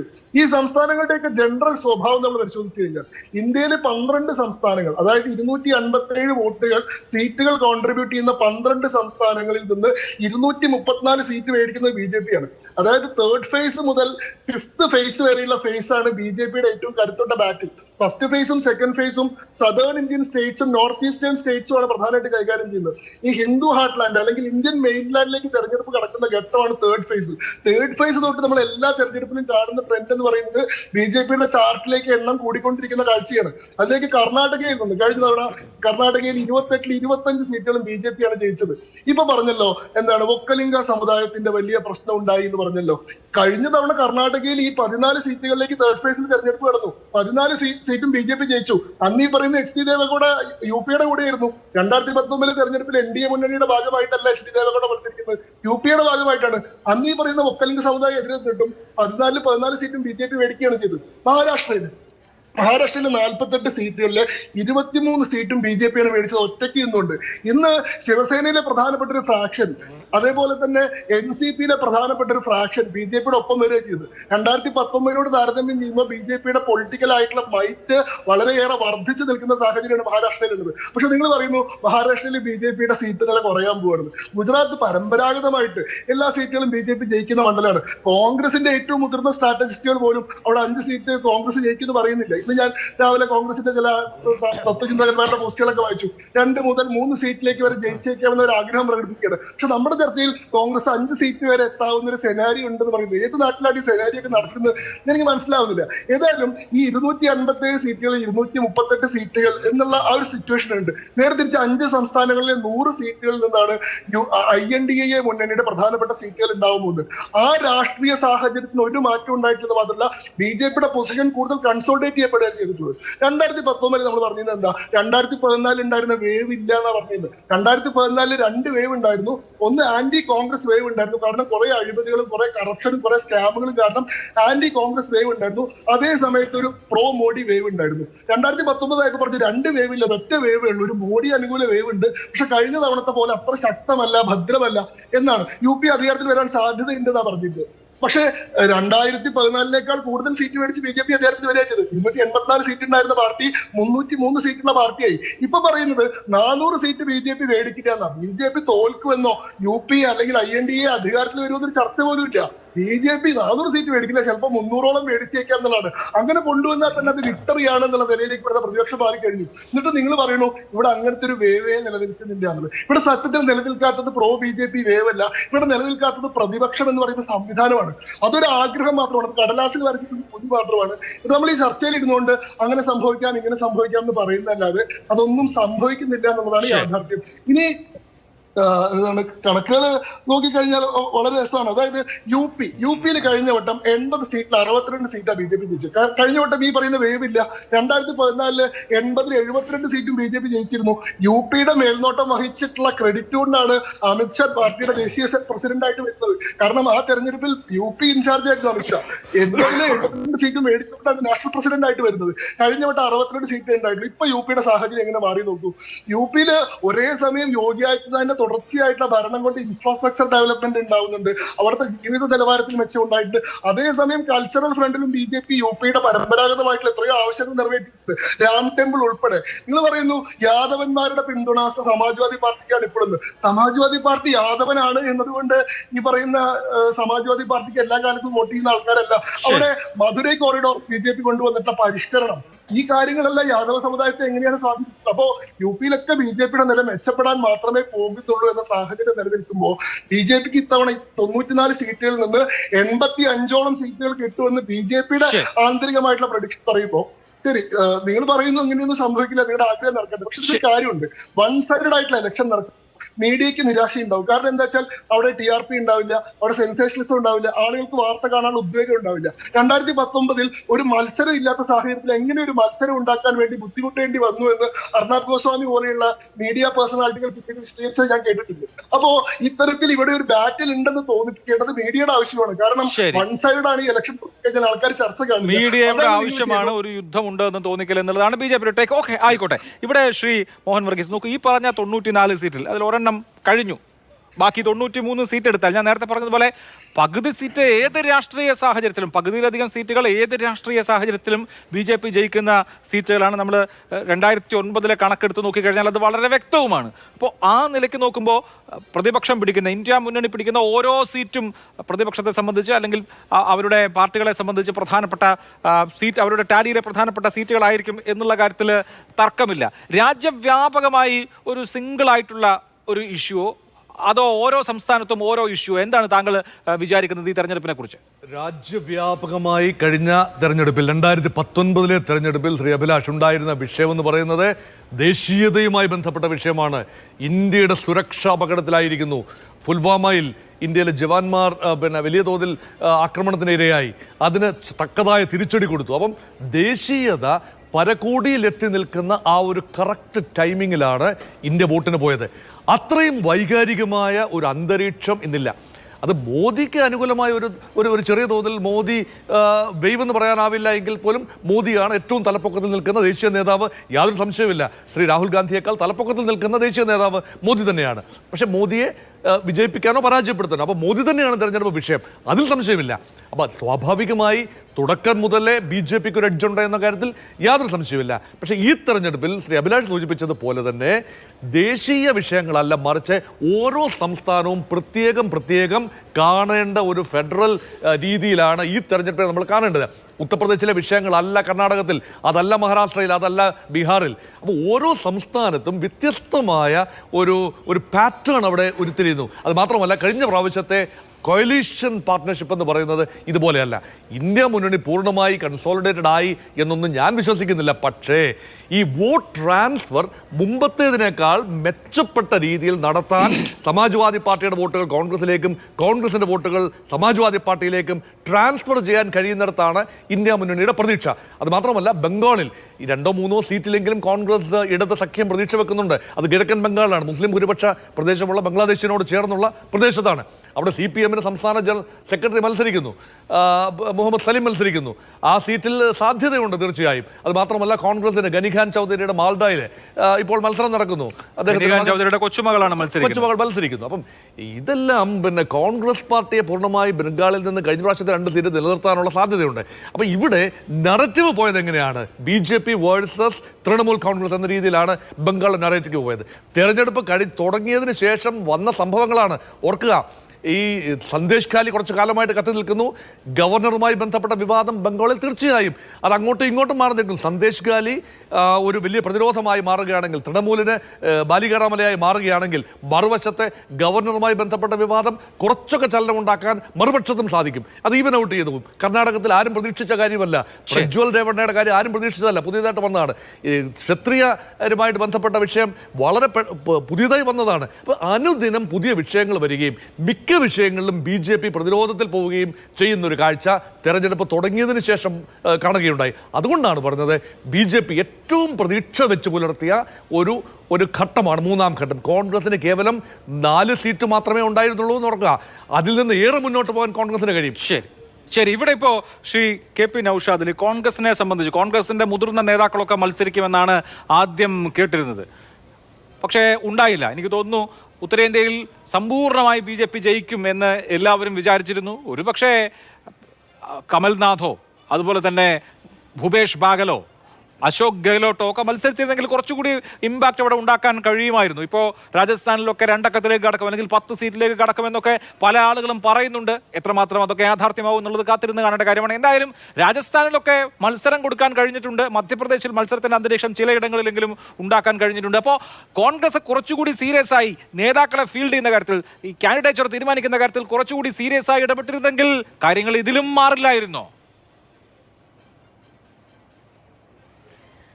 അഭിലാഷ്, അതൊക്കെ പിന്നെ റിസൾട്ട് വന്നതിന് ശേഷം നമുക്ക് വിലയിരുത്തേണ്ട പല കാര്യങ്ങളാണ്. അപ്പോൾ ഏതൊരു മികച്ച പ്രകടനം കഴിഞ്ഞാലും ആ പ്രകടനം മെച്ചപ്പെടുത്താമായിരുന്നു എന്ന് പ്രകടനത്തിൽ ജേതാക്കളായ ആളുകൾ വരെ ചിന്തിക്കാറുണ്ട്. അതുകൊണ്ട് നിങ്ങളുടെ അത്തരം വാദത്തിന് ഇപ്പം മറുപടി പറയേണ്ട കാര്യമുണ്ടെന്ന് എനിക്ക് തോന്നുന്നില്ല. പിന്നെ ഈ തെരഞ്ഞെടുപ്പിനെ സംബന്ധിച്ചിടത്തോളം നിങ്ങൾ നോക്കൂ, ഇവിടെ ഈ ശങ്കുട്ടിദാസ് പറഞ്ഞതല്ല ഈ ഉത്തരേന്ത്യയുടെ അവസ്ഥ. അവിടെ ഹരിയാന എന്നൊരു സംസ്ഥാനത്ത് നടക്കുന്ന മാറ്റങ്ങൾ, രാജസ്ഥാൻ്റെ കിഴക്കൻ മേഖലയിൽ നടക്കുന്ന BJP വിരുദ്ധ മനോഭാവങ്ങൾ, ഡൽഹിയിലും ഹരിയാനയിലൊക്കെ അടക്കം AAPയും കോൺഗ്രസും തമ്മിൽ സഖ്യം ചേർന്ന് മുന്നോട്ട് പോകുന്ന സ്ഥിതിഗതികൾ, ഗുജറാത്തിൽ ക്ഷത്രിയ വോട്ട് BJPയിൽ നിന്ന് പരസ്യമായി അകന്ന് 4% അതുണ്ടെന്ന് ഓർക്കണം. അതോടൊപ്പം AAP കോൺഗ്രസ് സഖ്യം അവിടെ ഒരുമിച്ച് മത്സരിക്കുന്ന ഒരു സാഹചര്യം, 6% വോട്ട് അവിടെ ഉണ്ട്. അപ്പം അത്തരത്തിലൊക്കെയുള്ള വലിയ പ്രകടമായ യുക്തിസഹമായ പിന്നെ തെളിവുകൾ, ഉപോത്ബലകമായിട്ടുള്ള വാദങ്ങളാണ് നമ്മൾ ഈ കാര്യങ്ങളെ ന്യായീകരിക്കാൻ വേണ്ടി ഇവിടെ പറയുന്നത്. അല്ലാതെ BJP അങ്ങ് ജയിക്കും, നരേന്ദ്രമോദി എല്ലാം കൊണ്ടുതരും, അമിത്ഷാ മാജിക് കാണിക്കൂ എന്നൊക്കെ സങ്കല്പ ലോകത്തിലിരുന്ന് വിചാരിക്കുന്നത് BJPക്കാരാണ്. അവർ യാഥാർത്ഥ്യബോധത്തിലേക്ക് വരണമെങ്കിൽ ജൂൺ 1-ാം വാരം ആവണം. ഇന്നത്തെ നിങ്ങൾ നരേന്ദ്രമോദിയുടെ പ്രസംഗം നിങ്ങൾ നോക്കുക. കോൺഗ്രസിനെ വിജയിപ്പിച്ചാൽ എനിക്ക് മതിയായ സീറ്റുകൾ തന്നില്ലെങ്കിൽ അയോധ്യയിലെ രാമക്ഷേത്രത്തിന് അവർ ബാബരി പൂട്ടിടുമെന്നാണ് നരേന്ദ്രമോദി പറയുന്നത്. ഒരു ഇന്ത്യയുടെ പ്രധാനമന്ത്രി എല്ലാ ദിവസവും അദ്ദേഹം പങ്കെടുക്കുന്ന മുഴുവൻ യോഗങ്ങളിലും ഇത്തരത്തിലുള്ള ഇൻഫ്ലമേറ്ററി ആയ വലിയ തോതിലുള്ള പ്രസ്താവങ്ങൾ നടത്തി മുന്നേറുകയാണ്. എന്തുകൊണ്ട് അദ്ദേഹം ഇത്തരത്തിൽ പരിഭ്രാന്തനായിട്ട് കാണപ്പെടുന്നു, പ്രസംഗിക്കുന്നു എന്ന ചോദ്യത്തിനുള്ള ഏക മറുപടിയാണ് BJP താഴേക്ക് മുങ്ങിപ്പോകുന്നു എന്നുള്ള ഏക ഉത്തരം. അത് മാത്രം മതി BJPയുടെ ഇന്നത്തെ അവസ്ഥ നമുക്ക് വിശദമാക്കാൻ. ആരെങ്കിലും അവകാശപ്പെടുമോ കർണാടകയിൽ BJP കഴിഞ്ഞ തവണത്തെ വിജയം ആവർത്തിക്കുമെന്ന്? 25ഉം സുമലതയും അടക്കം 26 സീറ്റ് കഴിഞ്ഞ തവണ BJP അവിടെ നേടിയതാണ്. BJP അവിടെ പകുതി കണ്ട് താഴേക്ക് പോകുമെന്ന് അവിടെയുള്ള എല്ലാ ആളുകളും പറയുന്നു. നിങ്ങൾ നേരത്തെ പറഞ്ഞ മുസ്ലിം വോട്ടൊക്കെ ഭിന്നിപ്പിക്കാൻ BSP പോലുള്ള പാർട്ടികൾ, OIC പോലുള്ള ആളുകൾ ശ്രമിക്കുന്നു എന്നൊക്കെ പറഞ്ഞല്ലോ. ഓരോ സംസ്ഥാനത്തും ഈ തെരഞ്ഞെടുപ്പിൽ ആർക്ക് വോട്ട് ചെയ്യണം എന്നതിൻ്റെ ഭാഗമായിട്ട് NGOകൾ രൂപപ്പെട്ടിട്ടുണ്ട്. യദ്ദളു കർണാടക എന്നത് കർണാടകയിലുണ്ട്, പിന്നെ വോട്ട് ഫോർ ഡെമോക്രസി എന്ന് പറഞ്ഞത് പശ്ചിമ ബംഗാളിലുണ്ട്, എല്ലാ സംസ്ഥാനങ്ങളിലും അതുണ്ട്. ഒരുപക്ഷെ ചിലയിടങ്ങളിലൊക്കെ ബംഗാളിലൊക്കെ അത് കോൺഗ്രസിനെതിരാണെങ്കിലും BJP വിരുദ്ധമാണ് എന്നുള്ളതാണ് ഏറ്റവും വലിയ ആശ്വാസം. അത്തരത്തിൽ ജാഗ്രവത്തായ ഒരു തെരഞ്ഞെടുപ്പായിട്ട് ഇതിനെ നോക്കിക്കാണാൻ ജനാധിപത്യ മതേതര വിശ്വാസികൾ മുന്നോട്ട് വന്നിട്ടുണ്ട്. BJP ഇവിടെ പിന്നെ വലിയ തോതിൽ വികസനം ഉണ്ടാക്കിയിട്ടുണ്ടെങ്കിൽ നരേന്ദ്രമോദി അദ്ദേഹത്തിൻ്റെ പ്രസംഗത്തിൽ അതല്ല എണ്ണി പറയേണ്ടത്. അദ്ദേഹം ഒന്നാം ഘട്ടം കഴിഞ്ഞിട്ട് ഏതെങ്കിലും ഒരു പ്രസംഗത്തിൽ എവിടെയെങ്കിലും ഈ രാജ്യത്തുണ്ടാക്കിയ വികസന നേട്ടങ്ങൾ ഫോക്കസ് ചെയ്തുകൊണ്ട് ഒരു പ്രസംഗമെങ്കിലും നടത്തിയിട്ടുണ്ടോ? അല്ലാതെ ചാനൽ വന്നിരുന്ന അടിസ്ഥാന സൗകര്യങ്ങളെ വികസിപ്പിച്ചിട്ടുണ്ട്, ജീവസന്ധാരണ മാർഗങ്ങൾ കൊടുത്തിട്ടുണ്ട്, ഇമോഷണലായ വൈകാരിക വിശ്വാസ പ്രശ്നങ്ങളൊക്കെ അഭിസംബോധന ചെയ്തിട്ടുണ്ട് എന്നൊക്കെ പറഞ്ഞിട്ട് കാര്യമുണ്ടോ? അത് നിങ്ങൾ നരേന്ദ്രമോദിയെ കൊണ്ട് ഒന്ന് പറയിപ്പിക്കൂ. അടിസ്ഥാന സൗകര്യം വികസിപ്പിച്ചത്, ജനങ്ങൾക്ക് ക്ഷേമവും പുരോഗതി ഉണ്ടാക്കിയത്, എന്നിട്ട് വോട്ട് വയ്ക്കാൻ പറയോ? എവിടെയും ഒന്നുമില്ല. അവസാനത്തെ അവരുടെ മാർഗം ഹിന്ദുവും മുസ്ലിമുമാക്കി വിഭജിക്കുക എന്നതാണ്. അത് ഇത്തവണ നടപ്പില്ല എന്ന്, അല്ലെങ്കിൽ അവർ ഉദ്ദേശിച്ച കഴിഞ്ഞ കാലങ്ങളെ പോലെ നടപ്പില്ല എന്ന് വളരെ വ്യക്തമാക്കുന്ന സ്റ്റാറ്റിസ്റ്റിക്സുകളാണ് നമുക്ക് ചുറ്റുമുള്ളത്. തീർച്ചയായിട്ടും BJP അത് 2004 ആവർത്തിക്കും. 2004 അവസാന മണിക്കൂറുകളിലും സകല അഭിപ്രായ സർവേകളും BJP-ക്കാരും ഒക്കെ വീണ്ടും ഇന്ത്യ ഭരിക്കുന്നു എന്നോർത്തിരുന്നതാണ്. എന്തു സംഭവിച്ചു? അന്നും ഈ പറഞ്ഞ സാങ്കല്പിക ലോകത്തായിരുന്നല്ലോ അവര്. അതേ സാങ്കല്പിക ലോകത്താണ് ഇന്നും അവരിറങ്ങിക്കൊള്ളും. ജൂൺ ആദ്യവാരം അഭിലാഷ്. ശരി, എന്തായാലും നോക്കാം നമുക്ക്. 2004 38 എക്സിറ്റ് പോൾ അല്ലെങ്കിൽ ഒപ്പീനിയൻ പോളുകളാണ് വാജ്പേയിയുടെ NDAയുടെ അടുത്ത വരവ് പ്രവചിച്ചത്. പക്ഷെ ഒന്നും ശരിയായില്ല എന്നുള്ളത് ഇന്ത്യയുടെ ചരിത്രത്തിന്റെ ഭാഗമാണ്. 77 ഇന്ദിരാഗാന്ധിയുടെ പരാജയവും അന്ന് എക്സിറ്റ് പോളും മറ്റൊന്നും ഉണ്ടായിരുന്നില്ലെങ്കിലും ഇതുപോലെ ആരും പ്രതീക്ഷിതായിരുന്നില്ല. എന്താണ് സംഭവിക്കുക എന്നുള്ളതൊക്കെ കാത്തിരുന്ന് കണ്ട കാര്യമാണ്. പക്ഷേ KT കുഞ്ഞിക്കണ്ണൻ നോക്കൂ, CSDS-ന്റെ സർവേ പറയുന്നത് ഈ തെരഞ്ഞെടുപ്പിൽ ജനങ്ങൾ മുഖ്യ വിഷയമായി കാണുന്നത് തൊഴിലില്ലായ്മയും വിലക്കയറ്റവുമാണ് എന്നുള്ളതാണ്. ഏറ്റവും വലിയ വിഷയമായി തൊഴിലില്ലായ്മ വരുന്ന ഒരു തിരഞ്ഞെടുപ്പ്. അപ്പോൾ കഴിഞ്ഞ തവണത്തെ ഇലക്ഷൻ 2019 ഹൈപ്പർ നാഷണലിസം ബാക്കി എല്ലാ വിഷയത്തെക്കാളും മുകളിൽ നിന്നിരുന്നു, അല്ലെങ്കിൽ ബാക്കി എല്ലാ വിഷയങ്ങളും അതിന് താഴെ പോയിരുന്നു. ഈ തവണ അങ്ങനെ ഇപ്പോൾ പ്രധാനമന്ത്രിയുടെ സ്റ്റേറ്റ്മെന്റ്സിനെ കുറിച്ചൊക്കെ ഇവിടെ സംസാരിക്കുന്നുണ്ട് എല്ലാവരും. അത് വേണ്ടത്ര രീതിയിൽ ഇമ്പാക്ട് ചെയ്യുന്നുണ്ടോ എന്നുള്ള കാര്യത്തിൽ ആർക്കും ഉറപ്പൊന്നുമില്ല. അതിപ്പോൾ ഈ പറഞ്ഞ ഹിന്ദു മുസ്ലിം ഇഷ്യൂ എന്നുള്ളത് ലൈവ്ലിഹുഡ് ഇഷ്യൂവിൻ്റെ മുകളിൽ നിൽക്കുന്ന ഒരു സാഹചര്യം ഉണ്ടായിട്ടുണ്ടോ ഇല്ലയോ എന്നുള്ള കാര്യത്തിൽ ആർക്കും ഉറപ്പൊന്നും ഇല്ലാത്തൊരു സാഹചര്യത്തിൽ അത് പറഞ്ഞാൽ ജയിക്കുമോ?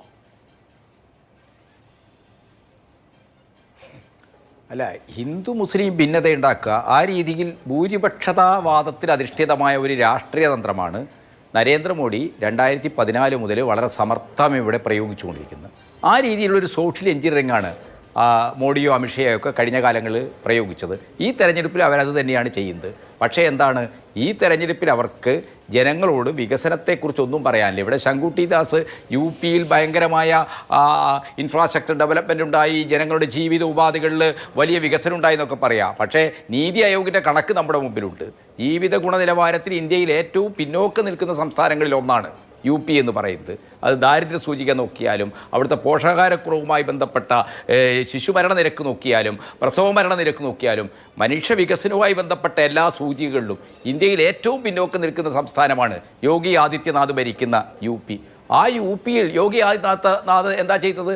മോഡിയും യോഗിയും ഒക്കെ കൂടി അവിടെ ഈ RLD-യെ, രാഷ്ട്രീയ ലോക്ദളിനെ കൂട്ടുപിടിച്ചു.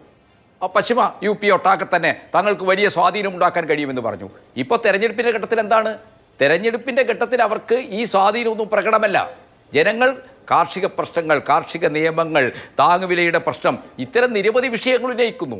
എന്നു മാത്രമല്ല, തൊഴിലില്ലായ്മ ഏറ്റവും രൂക്ഷമായ രീതിയിൽ യുവാക്കൾ ഉന്നയിക്കുകയും ആ വിഷയത്തെ കേന്ദ്രീകരിച്ചുള്ള രാഷ്ട്രീയ നിലപാടുകളിലേക്ക്, സമ്മതിദാന അവകാശം രേഖപ്പെടുന്നതിലേക്ക് അവർ പോകുമെന്ന അവസ്ഥ വരുന്നു. അതൊക്കെ കണ്ടുകൊണ്ടാണ് ശങ്കുട്ടി ദാസ്, ഞാനിവിടെ പറഞ്ഞപ്പോൾ ശങ്കുട്ടി ദേവാസു പറഞ്ഞത് അതൊക്കെ നിങ്ങളുടെ വെറും തോന്നലാണെന്നാണ്. എന്നാൽ യാഥാർത്ഥ്യം എന്താണ്? 21 സംസ്ഥാനങ്ങളിൽ തെരഞ്ഞെടുപ്പ് കഴിഞ്ഞു, ഒന്നാം ഘട്ടം. ആ 21 സംസ്ഥാനങ്ങളിലെ തെരഞ്ഞെടുപ്പ് പോളിംഗ് ശതമാനം കുറവാണെന്ന് വന്ന ഉടനെയാണ് രാജസ്ഥാനിൽ പോയിട്ട് മിസ്റ്റർ നരേന്ദ്രമോദി ഏറ്റവും ഹീനമായ ക്ഷുദ്രവികാരമുണർത്തുന്ന പ്രസ്താവന നടത്തിയത്. മുസ്ലിങ്ങളെല്ലാം നുഴഞ്ഞുകയറ്റക്കാരാണെന്നും, മുസ്ലിങ്ങൾ പെറ്റുപെരുകുന്നവരാണെന്നും, അവർ രാഷ്ട്രസമ്പത്ത് കവർന്നെടുക്കുന്നവരാണെന്നൊക്കെയുള്ള അങ്ങേയറ്റ അപകടകരമായ ഒരു ഭരണഘടന പിടിച്ച് സത്യമിട്ട് ആ ഭരണഘടനയോടുള്ള ഉത്തരവാദിത്തത്തിൽ രാജ്യം ഭരിക്കുന്ന ഒരു പ്രധാനമന്ത്രി എന്ന് ഒരിക്കലും ഉണ്ടാകാൻ പാടില്ലാത്തതാണ്. വളരെ താഴ്ന്ന ഒരു RSS പ്രചാരകൻ്റെ വൃത്തികെട്ട വിദ്വേഷ പ്രചരണം നരേന്ദ്രമോദി എന്ന് പറയുന്ന ഇന്ത്യൻ പ്രധാനമന്ത്രി ആരംഭിച്ചത് ഈ തെരഞ്ഞെടുപ്പുകളിൽ കുറഞ്ഞു വരുന്ന പോളിംഗ് ശതമാനം. മോഡിക്ക് ഇന്റലിജൻസ് വിഭാഗത്തിൻ്റെയൊക്കെ നല്ല റിപ്പോർട്ട് ഉണ്ടാവുമല്ലോ. എല്ലാ റിപ്പോർട്ടുകളും മോഡിയുടെ മുമ്പിലുണ്ട്. ആ റിപ്പോർട്ടുകളൊക്കെ തന്നെ പ്രധാനമന്ത്രി എന്ന നിലയ്ക്ക് മോഡിക്കൊരു കാര്യം അറിയാം. അതെന്താണ്? ഈ തെരഞ്ഞെടുപ്പിൽ കഴിഞ്ഞ 2 തെരഞ്ഞെടുപ്പുകളെ പോലെ ജനങ്ങൾ ഞങ്ങളുടെ കൂടെയല്ല. 2019 നോട്ട് നിരോധനവും GST ഒക്കെ BJPക്കെതിരായിട്ട് വലിയ ജനവികാരമായി വരുമെന്ന് വന്നപ്പോഴാണ് പുൽവാമയിൽ സ്ഫോടനമുണ്ടായത്. അത് ആസൂത്രിതമായി സൃഷ്ടിക്കപ്പെട്ടതാണെന്ന് അന്നത്തെ കാശ്മീർ ഗവർണർ തന്നെ സത്യമാലിക്ക് തന്നെ ഇപ്പോൾ വെളിപ്പെടുത്തി കഴിഞ്ഞിട്ടുണ്ട്. ഈ യാഥാർത്ഥ്യങ്ങൾക്കകത്ത് നിന്നുകൊണ്ടാണ് എന്താണ് പാകിസ്ഥാൻ, ഇന്ത്യയിൽ എന്താണ് കോൺഗ്രസ് ജയിക്കാൻ, ഇന്ത്യ മുന്നണി ജയിക്കാൻ പാകിസ്ഥാൻ പ്രാർത്ഥിക്കുന്നു എന്നതുപോലുള്ള അങ്ങേയറ്റം നിരുത്തരവാദപരമായ അങ്ങേയറ്റം വിഭാഗീയതയുണ്ടാക്കുന്ന പ്രസ്താവനകൾ നരേന്ദ്രമോദി നടത്തുന്നത് ഒരു സംശയവുമില്ല. ഈ തെരഞ്ഞെടുപ്പിൽ അവർ വലിയ ഭീഷണി നേരിടുന്നു. അവരുടെ നില പരിങ്ങലിലാണെന്ന് ചർച്ചയ്ക്ക് വരുന്ന ശങ്കുട്ടിത്ത് ദാസിനേക്കാളൊക്കെ നന്നായിട്ട് ഇന്റലിജൻസ് റിപ്പോർട്ടുകളുടെ അടിസ്ഥാനത്തിൽ മനസ്സിലാക്കാൻ കഴിയുന്ന ഒരാളാണ് നരേന്ദ്രമോദി. നരേന്ദ്രമോദിക്കറിയാം ഈ തെരഞ്ഞെടുപ്പിൽ ജനങ്ങൾ ഞങ്ങൾക്ക് അനുകൂലമായ ഒരു നിലപാട് സ്വീകരിക്കാൻ പോകുന്നില്ല. ഇന്ത്യ മുന്നണി അതിനെ പല തരത്തിൽ ദുർബലപ്പെടുത്താൻ, അസ്ഥിരീകരിക്കാൻ പല ഇടപെടലുകളും നരേന്ദ്രമോദി നടത്തിയെങ്കിലും BJP നടത്തിയെങ്കിലും അതിനെയെല്ലാം അതിജീവിച്ചുകൊണ്ട് അടിസ്ഥാന ജീവിത പ്രശ്നങ്ങളെ, ഭൗതിക ജീവിതവുമായി ബന്ധപ്പെട്ട പ്രശ്നങ്ങളെ മുൻനിർത്തി എല്ലാ മതവൈകാരികതകളെയും മാറ്റി നിർത്തിക്കൊണ്ട് ജനങ്ങൾ മോഡി സർക്കാരിനെതിരായി ചിന്തിക്കുന്നു എന്നുള്ളതാണ് ഈ തെരഞ്ഞെടുപ്പിൽ ഇതുവരെയുള്ള പോളിംഗ് സൂചനകളൊക്കെ നോക്കുമ്പോൾ നമുക്ക് മനസ്സിലാക്കാൻ കഴിയും. ഓക്കെ, ശ്രീ മോഹൻ വർഗീസ്, ഈ പോളിംഗ് ശതമാനം കുറഞ്ഞത് വലിയ ആശങ്കയായി ഉന്നയിക്കുമ്പോൾ അത് 2 തരത്തിലുമാകാം. ഒന്ന്, ഒരു തരംഗമില്ലാത്തത് കൊണ്ട്, ജനങ്ങളുടെ അസംതൃപ്തി കൊണ്ട് അവർ വോട്ട് ചെയ്യാൻ പോവാത്തതാകാം, ഒന്നാമത്തെ കാര്യം. രണ്ടാമത്തേത്, ഞങ്ങൾ എന്ത് ചെയ്താലും മോദി തന്നെ അധികാരത്തിൽ വരും, പിന്നെ വോട്ട് ചെയ്തിട്ട് എന്ത് കാര്യം എന്ന നിലയിൽ വോട്ട് ചെയ്യാൻ പോകാത്തവരുമാകാം. അതുകൊണ്ട് പോളിംഗ് ശതമാനം കുറഞ്ഞത് ഏതെങ്കിലും ഒരു കൂട്ടർക്ക് മാത്രമായി ഗുണകരമാകാം എന്ന് നമുക്ക് ഉറപ്പിച്ച് പറയാൻ കഴിയില്ല. എന്ന് മാത്രമല്ല, ഈ പോളിംഗ് ശതമാനം കുറഞ്ഞതിൽ തന്നെ നമ്മളെടുത്താൽ വനിതാ വോട്ടർമാർ 11% കുറവാണ് വനിതാ വോട്ടർമാരുടെ ഭാഗത്തു നിന്ന് കഴിഞ്ഞ തവണത്തെ അപേക്ഷിച്ച് ഇത്തവണ കുറവ് വരുന്നത്. കഴിഞ്ഞ മധ്യപ്രദേശ് തെരഞ്ഞെടുപ്പിലൊക്കെ വളരെ നിർണായകമായത് വനിതാ വോട്ടർമാരായിരുന്നു. അവിടുത്തെ ശിവരാജ് സിംഗ് ചൗഹാൻ സർക്കാരിൻ്റെ അവിടുത്തെ ജനപ്രിയ നടപടികളിലൊക്കെ വനിതകൾക്കുണ്ടായിട്ടുള്ള ഒരു പോസിറ്റീവായിട്ടുള്ള പ്ലസ് ഫീലിംഗ് ആണ് അവിടെ BJPക്ക് വീണ്ടും റീ ഇലക്ഷൻ പോലും സമ്മാനിച്ചത്. വനിതാ വോട്ടർമാർ ഇത്തവണ അത്ര ഉത്സാഹം കാണിക്കുന്നില്ല. അതിനിപ്പോൾ കാലാവസ്ഥ പോലെയുള്ള പല ഘടകങ്ങൾ പറഞ്ഞാലും അത് എന്തുകൊണ്ടായിരിക്കും ഒക്കെ അങ്ങനെയൊക്കെ വിലയിരുത്തി കഴിഞ്ഞാൽ ഇത് 2 വശത്തേക്കും പോകാലോ. ശ്രീ അഭിലാഷ്, വനിതാ വോട്ടർമാർ വിവിധ സംസ്ഥാനങ്ങളിൽ വിവിധ കാരണങ്ങളാലാണ് കൂടുതലായോ കുറവായോ വോട്ട് ചെയ്യുന്നത്. തീർച്ചയായിട്ടും ശിവരാജ് സിംഗ് ചൗഹാൻ്റെ കാര്യം എടുക്കുമ്പോൾ മധ്യപ്രദേശിൽ അതിനനുകൂലമായി BJP മുന്നോട്ട് വെച്ച ഒരു നറേറ്റീവിന് അനുകൂലമായി പ്രൊആക്റ്റീവായി വനിതകൾ പ്രതികരിച്ചു. അതുകൊണ്ടാണ് കോൺഗ്രസിന് സാധ്യതയുണ്ട് എന്ന് കരുതിയിരുന്നെങ്കിൽ പോലും നിയമസഭാ തെരഞ്ഞെടുപ്പിൽ BJP വെന്നിക്കൊടി പാറിച്ചത് അതുകൊണ്ടാണ്. കർണാടകത്തിൽ അങ്ങനല്ല സംഭവിക്കാൻ പോകുന്നത്. ഈ വനിതാ ശാക്തീകരണത്തിന് വേണ്ടി കോൺഗ്രസ് പാർട്ടി മുന്നോട്ട് വെച്ച ചില ഗ്യാരണ്ടികളും അവിടെ അവർ ഭരണത്തിലുണ്ടെന്ന് ഓർക്കണം. അത് അനുകൂലമാകാൻ പോകുന്നത് ഒരുപക്ഷെ കോൺഗ്രസ് പാർട്ടിക്കാണ്, അല്ലെങ്കിൽ ഇന്ത്യ മുന്നണിക്കാണ്. അപ്പോൾ പല സംസ്ഥാനങ്ങളും വിവിധങ്ങളായ രീതിയിലാണ്. ഇനി എന്തുകൊണ്ടാണ് ഇതൊരു വലിയ പ്രഹേളികയാണ്? എന്തുകൊണ്ടാണ് 3 തെരഞ്ഞെടുപ്പിലും 3 ഘട്ടത്തിലും വോട്ടിംഗ് ശതമാനം കുറഞ്ഞു വരുന്നത്? എന്തുകൊണ്ടാണ്? ഇവിടെ ഒരു തരംഗമുണ്ടെങ്കിൽ ഉറപ്പായി പറയാം, വാശിയോടുകൂടി വോട്ട് ചെയ്യും. 2014 2 തരംഗങ്ങൾ പൂർണ്ണമായി ശരിയാണ്. 2 തരംഗങ്ങൾ സമാന്തരമായി ആഞ്ഞടിച്ചു. ഒന്ന് പിന്നെ UPA വിരുദ്ധ തരംഗം, അഴിമതിയുടെ ആൾരൂപമായിരുന്ന അന്നത്തെ UPAയുടെ എതിരെ അടിച്ച ഒരു തരംഗമുണ്ട്. അതിനനുകൂലമായി മോദി വലിയ പ്രതീക്ഷ, ഒരു ഗുജറാത്ത് മോഡൽ വികസനം ഭാരതമൊട്ടാകെ വരും എന്ന പ്രതീക്ഷയുടെ ഒരു തരംഗം. ഈ 2 തരംഗത്തിൻ്റെയും തേരിലേറിയാണ്. ഹൈന്ദവ ദേശീയത മാത്രമല്ലായിരുന്നു വിഷയം 2014. പക്ഷേ 2019 ഒരൊറ്റ തരംഗം മാത്രമേ ഉള്ളായിരുന്നു, ദേശീയതയുമായി ബന്ധപ്പെട്ട തരംഗം. അത് പൂർണ്ണമായി ക്യാപിറ്റലൈസ് ചെയ്തത് ശ്രീ നരേന്ദ്രമോദിയാണ്. ഇപ്രാവശ്യം അങ്ങനെയുള്ള തരംഗങ്ങളൊന്നും തന്നെ ഇല്ല. പ്രാദേശിക തലത്തിൽ ഉരുത്തിരിഞ്ഞു വരുന്ന ചില ഫോർമുലയാണ്. പക്ഷേ ആദ്യഘട്ടത്തിൽ ശ്രീ നരേന്ദ്രമോദി ഭാരതീയ ജനതാ പാർട്ടിയും കണക്ക് കൂട്ടിയത് 400 പാർ എന്ന് പറയുമ്പോഴും 370 BJPക്ക് മാത്രം എന്ന് പറയുമ്പോഴും വികസന ഡൈനമിക്സ് മാത്രമാണ്. ഒരു നെഗറ്റീവ് ക്യാമ്പയിൻ ഉണ്ടായിട്ടില്ല. ജനുവരി, ഫെബ്രുവരി, മാർച്ച് മാസങ്ങളിൽ ഒരു നെഗറ്റീവ് ക്യാമ്പയിൻ ഉണ്ടായിട്ടില്ല. ഏപ്രിൽ മാസം ആദ്യഘട്ടം പോളിംഗ് കഴിഞ്ഞതിന് ശേഷമാണ് ഒരുപക്ഷെ NDA മുന്നണി അപകടം മണത്തത്. അതുമുതൽ തെരഞ്ഞെടുപ്പിൻ്റെ ആ ഒരു ടോണും ടെനറും, പ്രചരണത്തിൻ്റെ ടോണും ടെനറും മാറുകയാണ്. മുസ്ലിം സമുദായം സൂക്ഷിക്കപ്പെടേണ്ടവരാണെന്നും ഒരുപക്ഷെ അവരുടെ പ്രോളിഫറേഷൻ വലിയ രീതിയിൽ ദോഷം ചെയ്യുമെന്നും ഇന്ത്യ മുന്നണി ഒരുപക്ഷെ രാജ്യത്തിൻ്റെ സമ്പത്ത് തന്നെ ഭരണത്തിൽ വരികയാണെങ്കിൽ രാജ്യത്തിൻ്റെ സമ്പത്ത് തന്നെ ഈ വിഭാഗങ്ങൾക്ക്, ന്യൂനപക്ഷ വിഭാഗങ്ങളുടെയും സഹോദരിമാരുടെയും താലി പൊട്ടിച്ച് മുസ്ലിങ്ങൾക്ക് കൊടുക്കുമെന്നാണ് പറഞ്ഞത്. വൈകാരികമാണ്. ആ ഒരു വൈകാരികമായ ഫീല് കൊണ്ടുവരേണ്ട ആവശ്യം എന്താണ്? ഉറപ്പായി 400 കിട്ടും എന്ന വിശ്വാസമുണ്ടെങ്കിൽ ഈ വികസന റെറ്ററിക്കിൽ ഉറച്ചു നിന്നാൽ മതിയല്ലോ. അത് പോസിറ്റീവ് വോട്ടാണ്. അപ്പോൾ വികസന റെറ്ററിക്ക് കൊണ്ട് കാര്യമായ പ്രയോജനം കട്ടിംഗ് ഐസ് നടക്കുന്നില്ല എന്നതുകൊണ്ടാണ് ഒരുപക്ഷെ വൈകാരികമായ വിഷയത്തിൽ ആ വൈകാരിക വിഷയം കൂടുതൽ കൂടുതൽ ഡോസിൽ പ്രയോഗിക്കേണ്ടി വരികയാണ് ഓരോ ഘട്ടം കഴിയുമ്പോഴും.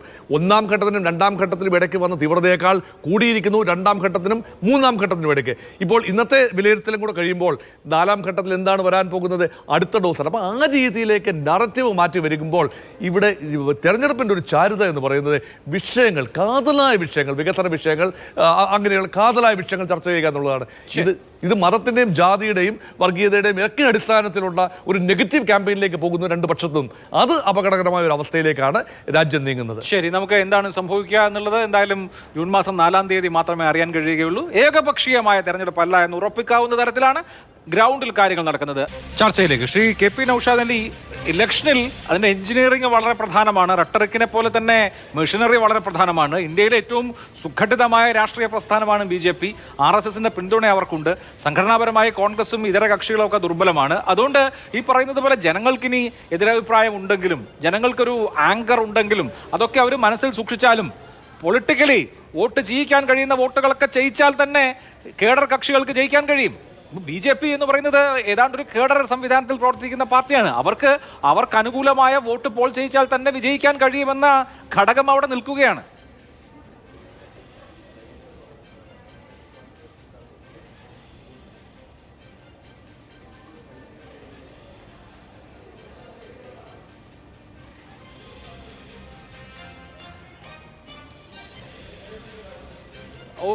ഒരു സെക്കൻഡ് സാർ, എന്തായാലും ഇന്ന് സമ്പൂർണ്ണമായി സാങ്കേതിക പ്രശ്നങ്ങളുടെ ദിവസമാണെന്ന് തോന്നുന്നു. താങ്കൾ പറയുന്നത് എനിക്ക് കേൾക്കാൻ പറ്റുന്നില്ല. അത് ഇവിടുത്തെ ഓഡിയോയുടെ തകരാറാണെന്നാണ് ഞാൻ വിചാരിക്കുന്നത്. ശരിയാക്കാം അത്. ശ്രീ കെ ടി കുഞ്ഞിക്കണ്ണൻ, താങ്കൾക്ക് എന്ത് തോന്നുന്നു? മറുവശത്ത് BJP ആണ്. BJP എന്ന് പറയുന്ന പാർട്ടിയെ സംബന്ധിച്ച് അവരുടെ സംഘടനാ സംവിധാനം, ഒപ്പം അവർക്ക് എല്ലാ എമ്മും ഉണ്ട്. മണി ഒരു പ്രധാനപ്പെട്ട കാര്യമാണ്, അതുണ്ട്. മെഷീനറി അവർക്കുണ്ട്.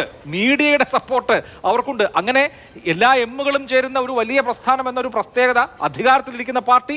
പിന്നെ നമ്മുടെ രാജ്യത്തെ ഇൻസ്റ്റിറ്റ്യൂഷൻസിൻ്റെ ഒക്കെ കാര്യം അറിയാലോ, അത് വലിയ തോതിൽ ദുർബലമാവുകയും ഭരണഘടനാ സ്ഥാപനങ്ങൾ പോലും അതിൻ്റെ യഥാർത്ഥത്തിലുള്ള കർത്തവ്യം നിർവഹിക്കാതിരിക്കുകയൊക്കെ ചെയ്യുന്ന സാഹചര്യമുണ്ട്. അപ്പോൾ ആ നിലയ്ക്ക് ഇതൊരു ദാവീദും ഗോലിയാത്തും തമ്മിലുള്ള പോരാട്ടമാണ്. അല്ല, ഒരു ഇലക്ഷനിൽ വോട്ട് ചെയ്യിക്കുക എന്ന് പറയുന്നത് സംവിധാനങ്ങളുടെ ഒരു സിസ്റ്റം വളരെ പ്രധാനമാണ്. പക്ഷെ ജനങ്ങൾ ഒരു ഭരണത്തിൽ പൊറുതിമുട്ടിയാൽ, സ്വേച്ഛാധിപത്യം, തങ്ങളുടെ ഫാസിസ്റ്റ് രാഷ്ട്രീയ പ്രയോഗം ഇതിൽ പൊറുതിമുട്ടിയാൽ സംവിധാനങ്ങളൊന്നും ഇല്ലെങ്കിലും വോട്ട് ചെയ്യും. 77 നമ്മൾ കണ്ടതാണ്. ഇവിടുത്തെ പ്രതിപക്ഷ പാർട്ടികൾക്ക് കൃത്യമായിട്ട് തെരഞ്ഞെടുപ്പ് പ്രവർത്തിക്കാൻ പോലും കഴിഞ്ഞില്ല. ശ്രീമതി ഇന്ദിരാഗാന്ധി എല്ലാ ഔദ്യോഗിക സംവിധാനങ്ങളും ഉപയോഗിച്ചുകൊണ്ടാണ് തെരഞ്ഞെടുപ്പ് നേരിട്ടത്. പക്ഷേ വൈകാരികമായി അടിയന്തരാവസ്ഥ സൃഷ്ടിച്ച തുർക്ക്മാൻ ഗേറ്റ് പോലുള്ള, മുസഫർ നഗർ പോലുള്ള അനുഭവങ്ങൾ വടക്കേ ഇന്ത്യയിലാകെ അത് വലിയ രീതിയിൽ പ്രചരണങ്ങളിലൂടെ എത്തിപ്പെട്ടിരുന്നു. അതിൻ്റെ ഒരു വൈകാരികത ജനങ്ങളെ സംബന്ധിച്ചിടത്തോളം അന്നത്തെ കോൺഗ്രസ് സർക്കാരിനെ, ഇന്ദിരാഗാന്ധിയുടെയും സഞ്ജയ് ഗാന്ധിയുടെയും ഭരണത്തെ എങ്ങനെയെങ്കിലും അവസാനിപ്പിക്കണമെന്നൊരു നിലപാടിലെത്തി. അതിന് സമാനമാണ് ഇപ്പോൾ കാര്യങ്ങൾ. രാജ്യത്ത് BJP ഭരണം തുടരാൻ പാടില്ല. ഈ മോഡി രാജ്യത്തെ അങ്ങേയറ്റം ഹീനമായ മത വിഭജനത്തിലേക്ക് നയിക്കുകയാണ്. ജനങ്ങളെ ആകെ അവരുടെ ജീവിത ഉപാധികളാകെ മുട്ടിച്ച് കോർപ്പറേറ്റുകൾ അദാനിമാരെ വളർത്തുകയാണ്. ഈ ഒരു തോന്നല് ജനങ്ങൾക്കിടയിൽ വലിയ രീതിയിൽ ഉണ്ടായിട്ടുണ്ട്. അപ്പോൾ തീർച്ചയായിട്ടും ഇന്നത്തെ ഒരു സംവിധാനത്തിനകത്ത് ഇന്ത്യ മുന്നണി അവർക്ക് സ്വാധീനമുള്ള എല്ലാ മേഖലകളിലും നല്ല പ്രവർത്തനങ്ങൾ നടത്തുന്നുണ്ട് എന്നാണ് റിപ്പോർട്ടുകൾ കാണിക്കുന്നത്. ബീഹാറിലായാലും UP-യിലായാലും മഹാരാഷ്ട്രയിലായാലും വലിയ വാശിയോടുകൂടി തന്നെയാണ് ഇന്ത്യ മുന്നണി പൊരുതുന്നത്. രാജസ്ഥാനിലൊക്കെ തന്നെ വളരെ ശക്തമായ പോരാട്ടമാണ് നടത്തുന്നത്. അപ്പോൾ തീർച്ചയായിട്ടും എന്താണ് വിധിയെഴുത്തുണ്ടാകും എന്ന് തന്നെയാണ് നമ്മൾ കാണുന്നത്. ശരി, എന്തായാലും അത് കാത്തിരിക്കേണ്ട കാര്യമാണ്. ശ്രീ ശങ്കു, ഇവിടെ ഇപ്പോൾ നോക്കൂ, അപ്രതീക്ഷിതമായി നേരത്തെ ശ്രീ മോഹൻ വർഗീസ് പറഞ്ഞതുപോലെ ആരും എക്സ്പെക്ട് ചെയ്യാതെ വന്നിട്ടുള്ള ചില സംഭവ വികാസങ്ങളുണ്ട് പൊളിറ്റിക്കൽ വിഷയങ്ങൾക്ക് അപ്പുറത്ത്. ഇപ്പോൾ ഗുജറാത്തിൽ നോക്കൂ, പുരുഷോത്തം രൂപാലയുടെ സ്റ്റേറ്റ്മെന്റിനെ തുടർന്ന് അവിടെ ക്ഷത്രിയ സ്ത്രീകൾ അപമാനിക്കപ്പെട്ടിരിക്കുന്നു എന്ന വികാരമാണ്. അതങ്ങനെ ഒരു ഇലക്ഷൻ രംഗത്ത് മാത്രം നിൽക്കുന്ന വികാരമല്ല. ആ വികാരം അവിടെ പ്രവർത്തിക്കുമ്പോഴാണ് രാജ്കോട്ട് പോലെയുള്ള സീറ്റുകളിൽ നിങ്ങൾക്ക് പ്രശ്നം ഉണ്ടാവുന്നത്. ജാട്ട് ബെൽറ്റിൽ ഇപ്പോൾ ഹരിയാനയിൽ നമ്മൾ സംസാരിച്ചുകൊണ്ടിരിക്കുന്ന സമയത്ത് ഹരിയാനയിൽ ഭരണമാറ്റം ഉണ്ടാവാൻ പോവുകയാണ്. ജാട്ട് ബെൽറ്റിൽ, അത് രാജസ്ഥാനിലാവട്ടെ, ഹരിയാനയിലാവട്ടെ, പശ്ചിമ UP-യിലാവട്ടെ, അവർക്ക് വളരെ കൃത്യമായ എതിരഭിപ്രായമുണ്ട്. അങ്ങനെ അപ്രതീക്ഷിതമായി വരുന്ന എന്നാൽ രാഷ്ട്രീയമായി പ്രതിഫലനം ഉണ്ടാക്കാൻ കഴിയുന്ന പല കാര്യങ്ങൾ ഇതിനോടകം നടന്നു കഴിഞ്ഞു. ഈ പറഞ്ഞ മുസ്ലിം ബാഷിംഗ് കൊണ്ട് മാത്രം ഇതിനെല്ലാം പരിഹാരം ഉണ്ടാകുമോ? ഇതിലെ ഈ ചോദ്യത്തിന് ഉത്തരം പറയുന്നതിന് മുമ്പ് ആ ചോദ്യത്തിലുള്ള മുൻവിധിയെ, ആ ചോദ്യത്തിലുള്ള തെറ്റായിട്ടുള്ള സൂചനയെ ഞാൻ ആദ്യം എതിർക്കട്ടെ. മുസ്ലിം ബാഷിംഗ് പ്രധാനമന്ത്രി നടത്തിയെന്നുള്ളത് അങ്ങയുടെ ദുരാരോപണമാണ്. പ്രധാനമന്ത്രി എവിടെയും ഒരു മുസ്ലിം ബാഷിംഗ് ഇതുവരെ നടത്തിയിട്ടില്ല. നിങ്ങൾ ഓരോ ദിവസം നടത്തിയിട്ടുള്ള പ്രസ്താവനകളുടെ പിന്നിലുള്ള കാരണങ്ങൾ അതാത് ദിവസങ്ങളിലെ ചർച്ചകളിൽ ഞാൻ വിശദീകരിച്ചിട്ടുണ്ട്. നിങ്ങൾ ഇപ്പോഴും ആദ്യത്തെ നിലപാടിൽ തന്നെ നിൽക്കുകയാണ്. ഈ ചർച്ചയിൽ പങ്കെടുക്കുന്ന ആളുകൾ പോലും പറഞ്ഞു നരേന്ദ്രമോദി പരിഭ്രമം കൊണ്ടാണ് ഇപ്പോ വികസന കാര്യങ്ങളൊന്നും പറയാതെ ഈ പറയുന്ന വർഗീയ കാർഡ് ഇറക്കുന്നത് എന്ന് പറഞ്ഞു. നരേന്ദ്രമോദിയുടെ ഒരു പ്രസംഗം പോലും ഇവർ പൂർണ്ണമായി കേൾക്കുന്നില്ല. ഈ മീഡിയ ഈ പ്രൊജക്ട് ചെയ്ത ചില വാചകങ്ങളോ ഉദ്ധരണികളോ മാത്രമേ ഇവർ കേൾക്കുന്നുള്ളൂ എന്നാണ് ഇത് വ്യക്തമാക്കുന്നത്. ആദ്യമായിട്ട് വിവാദമായിട്ട് വലിയ കാര്യത്തിൽ പൊട്ടിഘോഷിച്ചിരുന്ന രാജസ്ഥാനിലെ ബർസ്വാനിലുള്ളതും അതേപോലെ തന്നെ സിലോറിലുള്ളതും ഒക്കെ ആയിട്ടുള്ള പ്രസംഗം എടുത്തു കഴിഞ്ഞാൽ 1.5 മണിക്കൂർ പ്രസംഗത്തിൽ സർക്കാരിന്റെ വികസന ട്രാക്ക് റെക്കോർഡിനെ സംബന്ധിക്കുന്നതാണ് നരേന്ദ്രമോദിയുടെ മുഴുവൻ വിശദീകരണവും. അതായത് ഇന്നിപ്പോ എന്താ പറയാ ഇദ്ദേഹത്തിന്റെ ഒരു പ്രമുഖനായിട്ടുള്ള പോൾസ്റ്ററുടെ ഒരു ഇന്റർവ്യൂ ലൈവ് മിന്റ് പ്രസിദ്ധീകരിച്ചിട്ടുണ്ട്. അത് അദ്ദേഹം പ്രധാനമന്ത്രിയുടെ സ്പീച്ചിനെ ക്ലാസിഫൈ ചെയ്യുന്നുണ്ട്. 80% ഡെവലപ്മെന്റിനെ സംബന്ധിച്ചും 10% ഫ്യൂച്ചറിനെ സംബന്ധിച്ചിട്ടും 5% സെൻസിറ്റീവ് ടോപ്പിക്സിനെ സംബന്ധിച്ചിട്ടുമാണ് പ്രധാനമന്ത്രി സംസാരിക്കുന്നത്. അതായത് അദ്ദേഹത്തിന്റെ ദീർഘമായിട്ടുള്ള സ്പീച്ചിന്റെ പ്രധാനപ്പെട്ട കണ്ടന്റും കഴിഞ്ഞ 10 വർഷം കൊണ്ട് ഈ രാജ്യത്തെ എങ്ങനെ മാറ്റിയെന്ന അത് പറയാൻ പ്രധാനമന്ത്രിക്ക് ധാരാളം ഗ്രൗണ്ടുകൾ ഉണ്ട്. കാരണം 2014 അധികാരത്തിലേറുമ്പോൾ ലോകത്തിലെ 10ാമത്തെ വലിയ സാമ്പത്തിക ശക്തിയായിരുന്ന രാജ്യത്തിനെ 10 കൊല്ലം കൊണ്ട് ലോകത്തിലെ 5ാമത്തെ വലിയ സാമ്പത്തിക ശക്തിയാക്കിയിട്ടുള്ള ട്രാക്ക് റെക്കോർഡ് നരേന്ദ്രമോദിക്ക് ഉണ്ട്. 2.7 ട്രില്യൺ എക്കോണമി ആയിരുന്ന 2 ട്രില്യൺ പോലും ആയിരുന്നില്ല, 1.7 ട്രില്യൺ എക്കോണമി ആയിരുന്ന രാജ്യത്തിന്റെ എക്കണോമിക് സൈസ് ഇന്ന് 3 ട്രില്യൺ കഴിഞ്ഞ് 4 ട്രില്യണിലേക്ക് എത്തിച്ചതിന്റെ ട്രാക്ക് റെക്കോർഡ് നരേന്ദ്രമോദിക്ക് ഉണ്ട്. ഈ കോവിഡ് പോലെയുള്ള ഒരു മഹാമാരിയെ നിശ്ചയദാർഢ്യം കൊണ്ട് നേരിട്ടിട്ട് ഈ പറയുന്ന രാജ്യത്തിലെ 90 കോടി ആളുകൾക്ക് സൗജന്യമായിട്ട് വാക്സിൻ കൊടുത്തിട്ടുള്ള ട്രാക്ക് റെക്കോർഡ് ഉണ്ട്. 80 കോടി ആളുകൾക്ക് കഴിഞ്ഞ 5 വർഷമായിട്ട് സൗജന്യമായിട്ട് റേഷൻ കൊടുത്തുകൊണ്ടിരിക്കുന്ന ട്രാക്ക് റെക്കോർഡ് ഉണ്ട്. 12 കോടി ആളുകളുടെ വീട്ടിലേക്ക് ജലം എത്തിച്ചു കൊടുത്ത ജൽജീവൻ മിഷന്റെ ട്രാക്ക് റെക്കോർഡ് ഉണ്ട്. ആദ്യമായിട്ട് സമ്പൂർണ്ണ വൈദ്യുതീകരണം 1000 ദിവസങ്ങൾക്കുള്ളിൽ പൂർത്തീകരിച്ച ട്രാക്ക് റെക്കോർഡ് ഉണ്ട്. 4 കോടി ആളുകൾക്ക് പ്രധാനമന്ത്രി ആവാസ് യോജന പ്രകാരം വീടുണ്ടാക്കി കൊടുത്ത ട്രാക്ക് റെക്കോർഡ് ഉണ്ട്. രാജ്യത്ത് ശുചിത്വം ഇത്രയും 75 വർഷത്തിന് ശേഷം ആളുകൾക്ക് ഭാരതത്തിൽ വെളിയിടങ്ങളിൽ വിസർജനം ഒഴിവാക്കുന്നതിന്റെ ഭാഗമായിട്ട് ശുചിത്വ ഭാരത് എന്ന് പറയുന്ന ആശയം മുന്നോട്ട് വെച്ച് 11 കോടി ശൗചാലയങ്ങൾ നിർമ്മിച്ചു കൊടുത്ത ട്രാക്ക് റെക്കോർഡ് ഉണ്ട്. സാധാരണക്കാരുടെ ജീവിതത്തിൽ വരുത്തിയിട്ടുള്ള മാറ്റം, ഈ മാറ്റത്തെ സംബന്ധിക്കുന്നതാണ് പ്രധാനമന്ത്രിയുടെ സ്പീച്ചിന്റെ പ്രധാനപ്പെട്ട കണ്ടന്റ്. അവിടെ പ്രധാനമന്ത്രി ചില രാഷ്ട്രീയ വിഷയങ്ങൾക്ക് മറുപടി കൂടി പറയുന്നു. എന്തിനാണ് മറുപടി പറയുന്നത്? ഇപ്പോ വോട്ട് ജിഹാദിനെ പറ്റി പറഞ്ഞു, മറിയാലം നടത്തിയിട്ടുള്ള പ്രസ്താവനയ്ക്കാണ് അദ്ദേഹം മറുപടി പറയുന്നത്. ഈ രാഹുൽ ഗാന്ധി വെൽത്ത് റീഡിസ്ട്രിബ്യൂഷനെ പറ്റി പറയുന്നു, ആളുകളുടെ പണം പിടിച്ചെടുത്തിട്ട് വിതരണം ചെയ്തതിനെ പറ്റി പറയുന്നു. അപ്പൊ പ്രധാനമന്ത്രി അവിടെ ഒരു അധികാരത്തിൽ വന്നു കഴിഞ്ഞാൽ നിങ്ങളുടെ മംഗൾസൂത്ര ഉൾപ്പെടെ പൊട്ടിച്ചെടുത്തിട്ട് ഈ പറയുന്ന പോലെ വിതരണം ചെയ്യുമെന്ന് പറയുന്നു. ഇങ്ങനെ ഓരോ പശ്ചാത്തലത്തിലാണ്. രാം മന്ദിറിന്റെ വിഷയത്തിൽ കോൺഗ്രസ് ഇവിടെ ഉയർത്തിക്കൊണ്ടുവന്നിട്ടുള്ള ഹെയ്റ്റ് എത്രയാണ്? ഇവിടെ രാജ്യത്തിന്റെ പ്രധാനമന്ത്രി ആ ട്രസ്റ്റിന്റെ ക്ഷണം സ്വീകരിച്ചു കൊണ്ടുപോയിട്ട് ആ പ്രാണപ്രതിഷ്ഠാ കർമ്മം നിർവഹിച്ചത് രാജ്യത്തിന്റെ ജനാധിപത്യത്തെ ഉന്മൂലനം ചെയ്യുന്ന എന്നേക്കുമായിട്ട് ഇല്ലാതാക്കിയിട്ടുള്ള ഒരു പരിപാടിയാണെന്നുള്ള മട്ടിൽ അതിനെതിരെ നിരന്തരമായിട്ടുള്ള വിദ്വേഷ പ്രചരണം കോൺഗ്രസുമായി ഇന്ത്യ മുന്നണി നടത്തിയിട്ട് അതിനുള്ള മറുപടിയാണ് പ്രധാനമന്ത്രി ഇന്ന് പറഞ്ഞിട്ടുള്ളത്. ഇവർ അധികാരത്തിൽ വന്നു കഴിഞ്ഞാൽ രാമക്ഷേത്രത്തിന്റെ കാര്യത്തിൽ ഇവരുടെ നിലപാടെന്തായിരിക്കും നിങ്ങൾ പരിശോധിക്കുന്നത്. ഇതല്ല പ്രധാനമന്ത്രിയുടെ സ്പീച്ചിന്റെ കണ്ടു. പക്ഷെ എന്താന്ന് വെച്ചാൽ മീഡിയ ഈ പറയുന്ന 5% സെൻസിറ്റീവ് ടോപ്പിക്സിനെ മാത്രം അതിനെ മാത്രം സെൻസേഷണലൈസ് അത് മാത്രം പ്രൊജക്ട് ചെയ്യും. ഇത് മാത്രമാണ് പ്രധാനമന്ത്രി മറ്റു കാര്യങ്ങളും പറയുന്നുണ്ടെന്നുള്ളതാണ് BJP defence. Shri KP Naushad Ali, പെട്ടെന്നൊരു ഉത്തരം നമുക്ക് വൈൻഡപ്പ് ചെയ്യാം. ഇവിടെ പിന്നെ UPA സർക്കാരിൻ്റെ കാലത്ത് ഞങ്ങൾ കൊണ്ടുവന്ന പദ്ധതികളെ ഹിന്ദിയിലേക്ക് പേര് മാറ്റി നടപ്പിലാക്കിയതിൻ്റെ കഥകളാണ് ഈ പറഞ്ഞത് മുഴുവൻ. പിന്നെ ഇവിടുത്തെ GDP ഒക്കെ അളക്കാനായിട്ട് നരേന്ദ്രമോദി ചെയ്തെന്താണെന്ന് വെച്ചാൽ 1 കിലോമീറ്റർ അളക്കാൻ ഒരു 200 മീറ്റർ തൊട്ടങ്ങ് മുമ്പോട്ട് അളക്കുക. അങ്ങനെ ആകുമ്പോൾ 800 മീറ്റർ വന്നാൽ 1 കിലോമീറ്ററായി. അതുപോലെ തന്നെ 1 കിലോഗ്രാം അളക്കാൻ 200 ഗ്രാം തൊട്ടങ്ങ് അളക്കുക, 800 ഗ്രാമായ 1 കിലോഗ്രാമായി.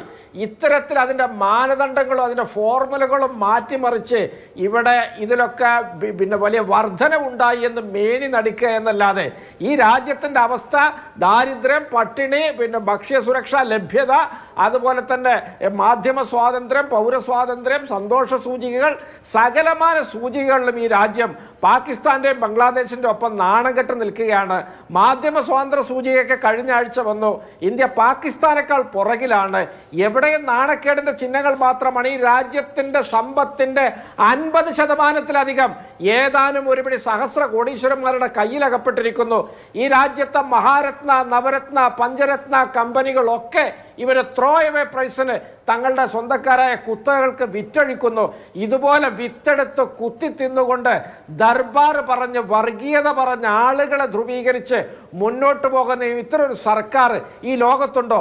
ഈ രാജ്യത്തിന്റെ ചരിത്രത്തിൽ കഴിഞ്ഞ 10 വർഷമായിട്ട് നരേന്ദ്രമോദി ഒരിക്കലെങ്കിലും പത്രക്കാരെ അഭിമുഖീകരിക്കാൻ ധൈര്യം കാണിച്ചിട്ടുണ്ടോ? വല്ല ചോദ്യങ്ങളെ നേരിട്ടുണ്ടോ? ഇത്തരത്തിലൊരു ഓട്ടോക്രസിയായിട്ട് മുന്നോട്ട് പോകുന്ന ഒരു സർക്കാർ അവർ ഈ ലൈവ്ലിഹുഡിനെ നിരപ്പാക്കി മുന്നോട്ട് പോകുന്നത് സാധാരണ ജനം തിരിച്ചറിഞ്ഞതിന്റെ പ്രതിഫലനം ഈ തെരഞ്ഞെടുപ്പിലുണ്ടാവും. BJP നേരത്തെ നിങ്ങൾ ചോദിച്ച മാതിരി കേഡർ പാർട്ടിയായിട്ട് കാര്യമില്ല. കേഡർ വോട്ടർമാരല്ല തെരഞ്ഞെടുപ്പ് വിജയിപ്പിക്കുന്നത്. ഇവിടുത്തെ നിഷ്പക്ഷ പൊതുബോധവും അതുപോലെ തന്നെ ഇവിടുത്തെ വലിയ വിഭാഗം രാഷ്ട്രീയ അന്ധത ബാധിച്ചിട്ടില്ലാത്ത വോട്ടർമാരുമാണ് ഏത് തെരഞ്ഞെടുപ്പിന്റെയും വിജയം നിശ്ചയിക്കുന്നത്. 1977 ഇന്ദിരാഗാന്ധി ഒന്നും ഇവിടെ 283 സീറ്റുകൾ വിധി എഴുതി കഴിഞ്ഞിരിക്കുന്നു. ഇനിയുണ്ട് 4 ഘട്ടം. നമുക്ക് ജൂൺ 4-ാം തീയതി വിധി അറിയുമ്പോൾ ഇതിന്റെ അന്തരാർത്ഥങ്ങൾ ചർച്ച ചെയ്യാം. വളരെ നന്ദിയുണ്ട് 4 പാനലിസ്റ്റുകൾക്കും. സൂപ്പർ പ്രൈം ടൈം അവസാനിക്കുന്നു. നമസ്കാരം.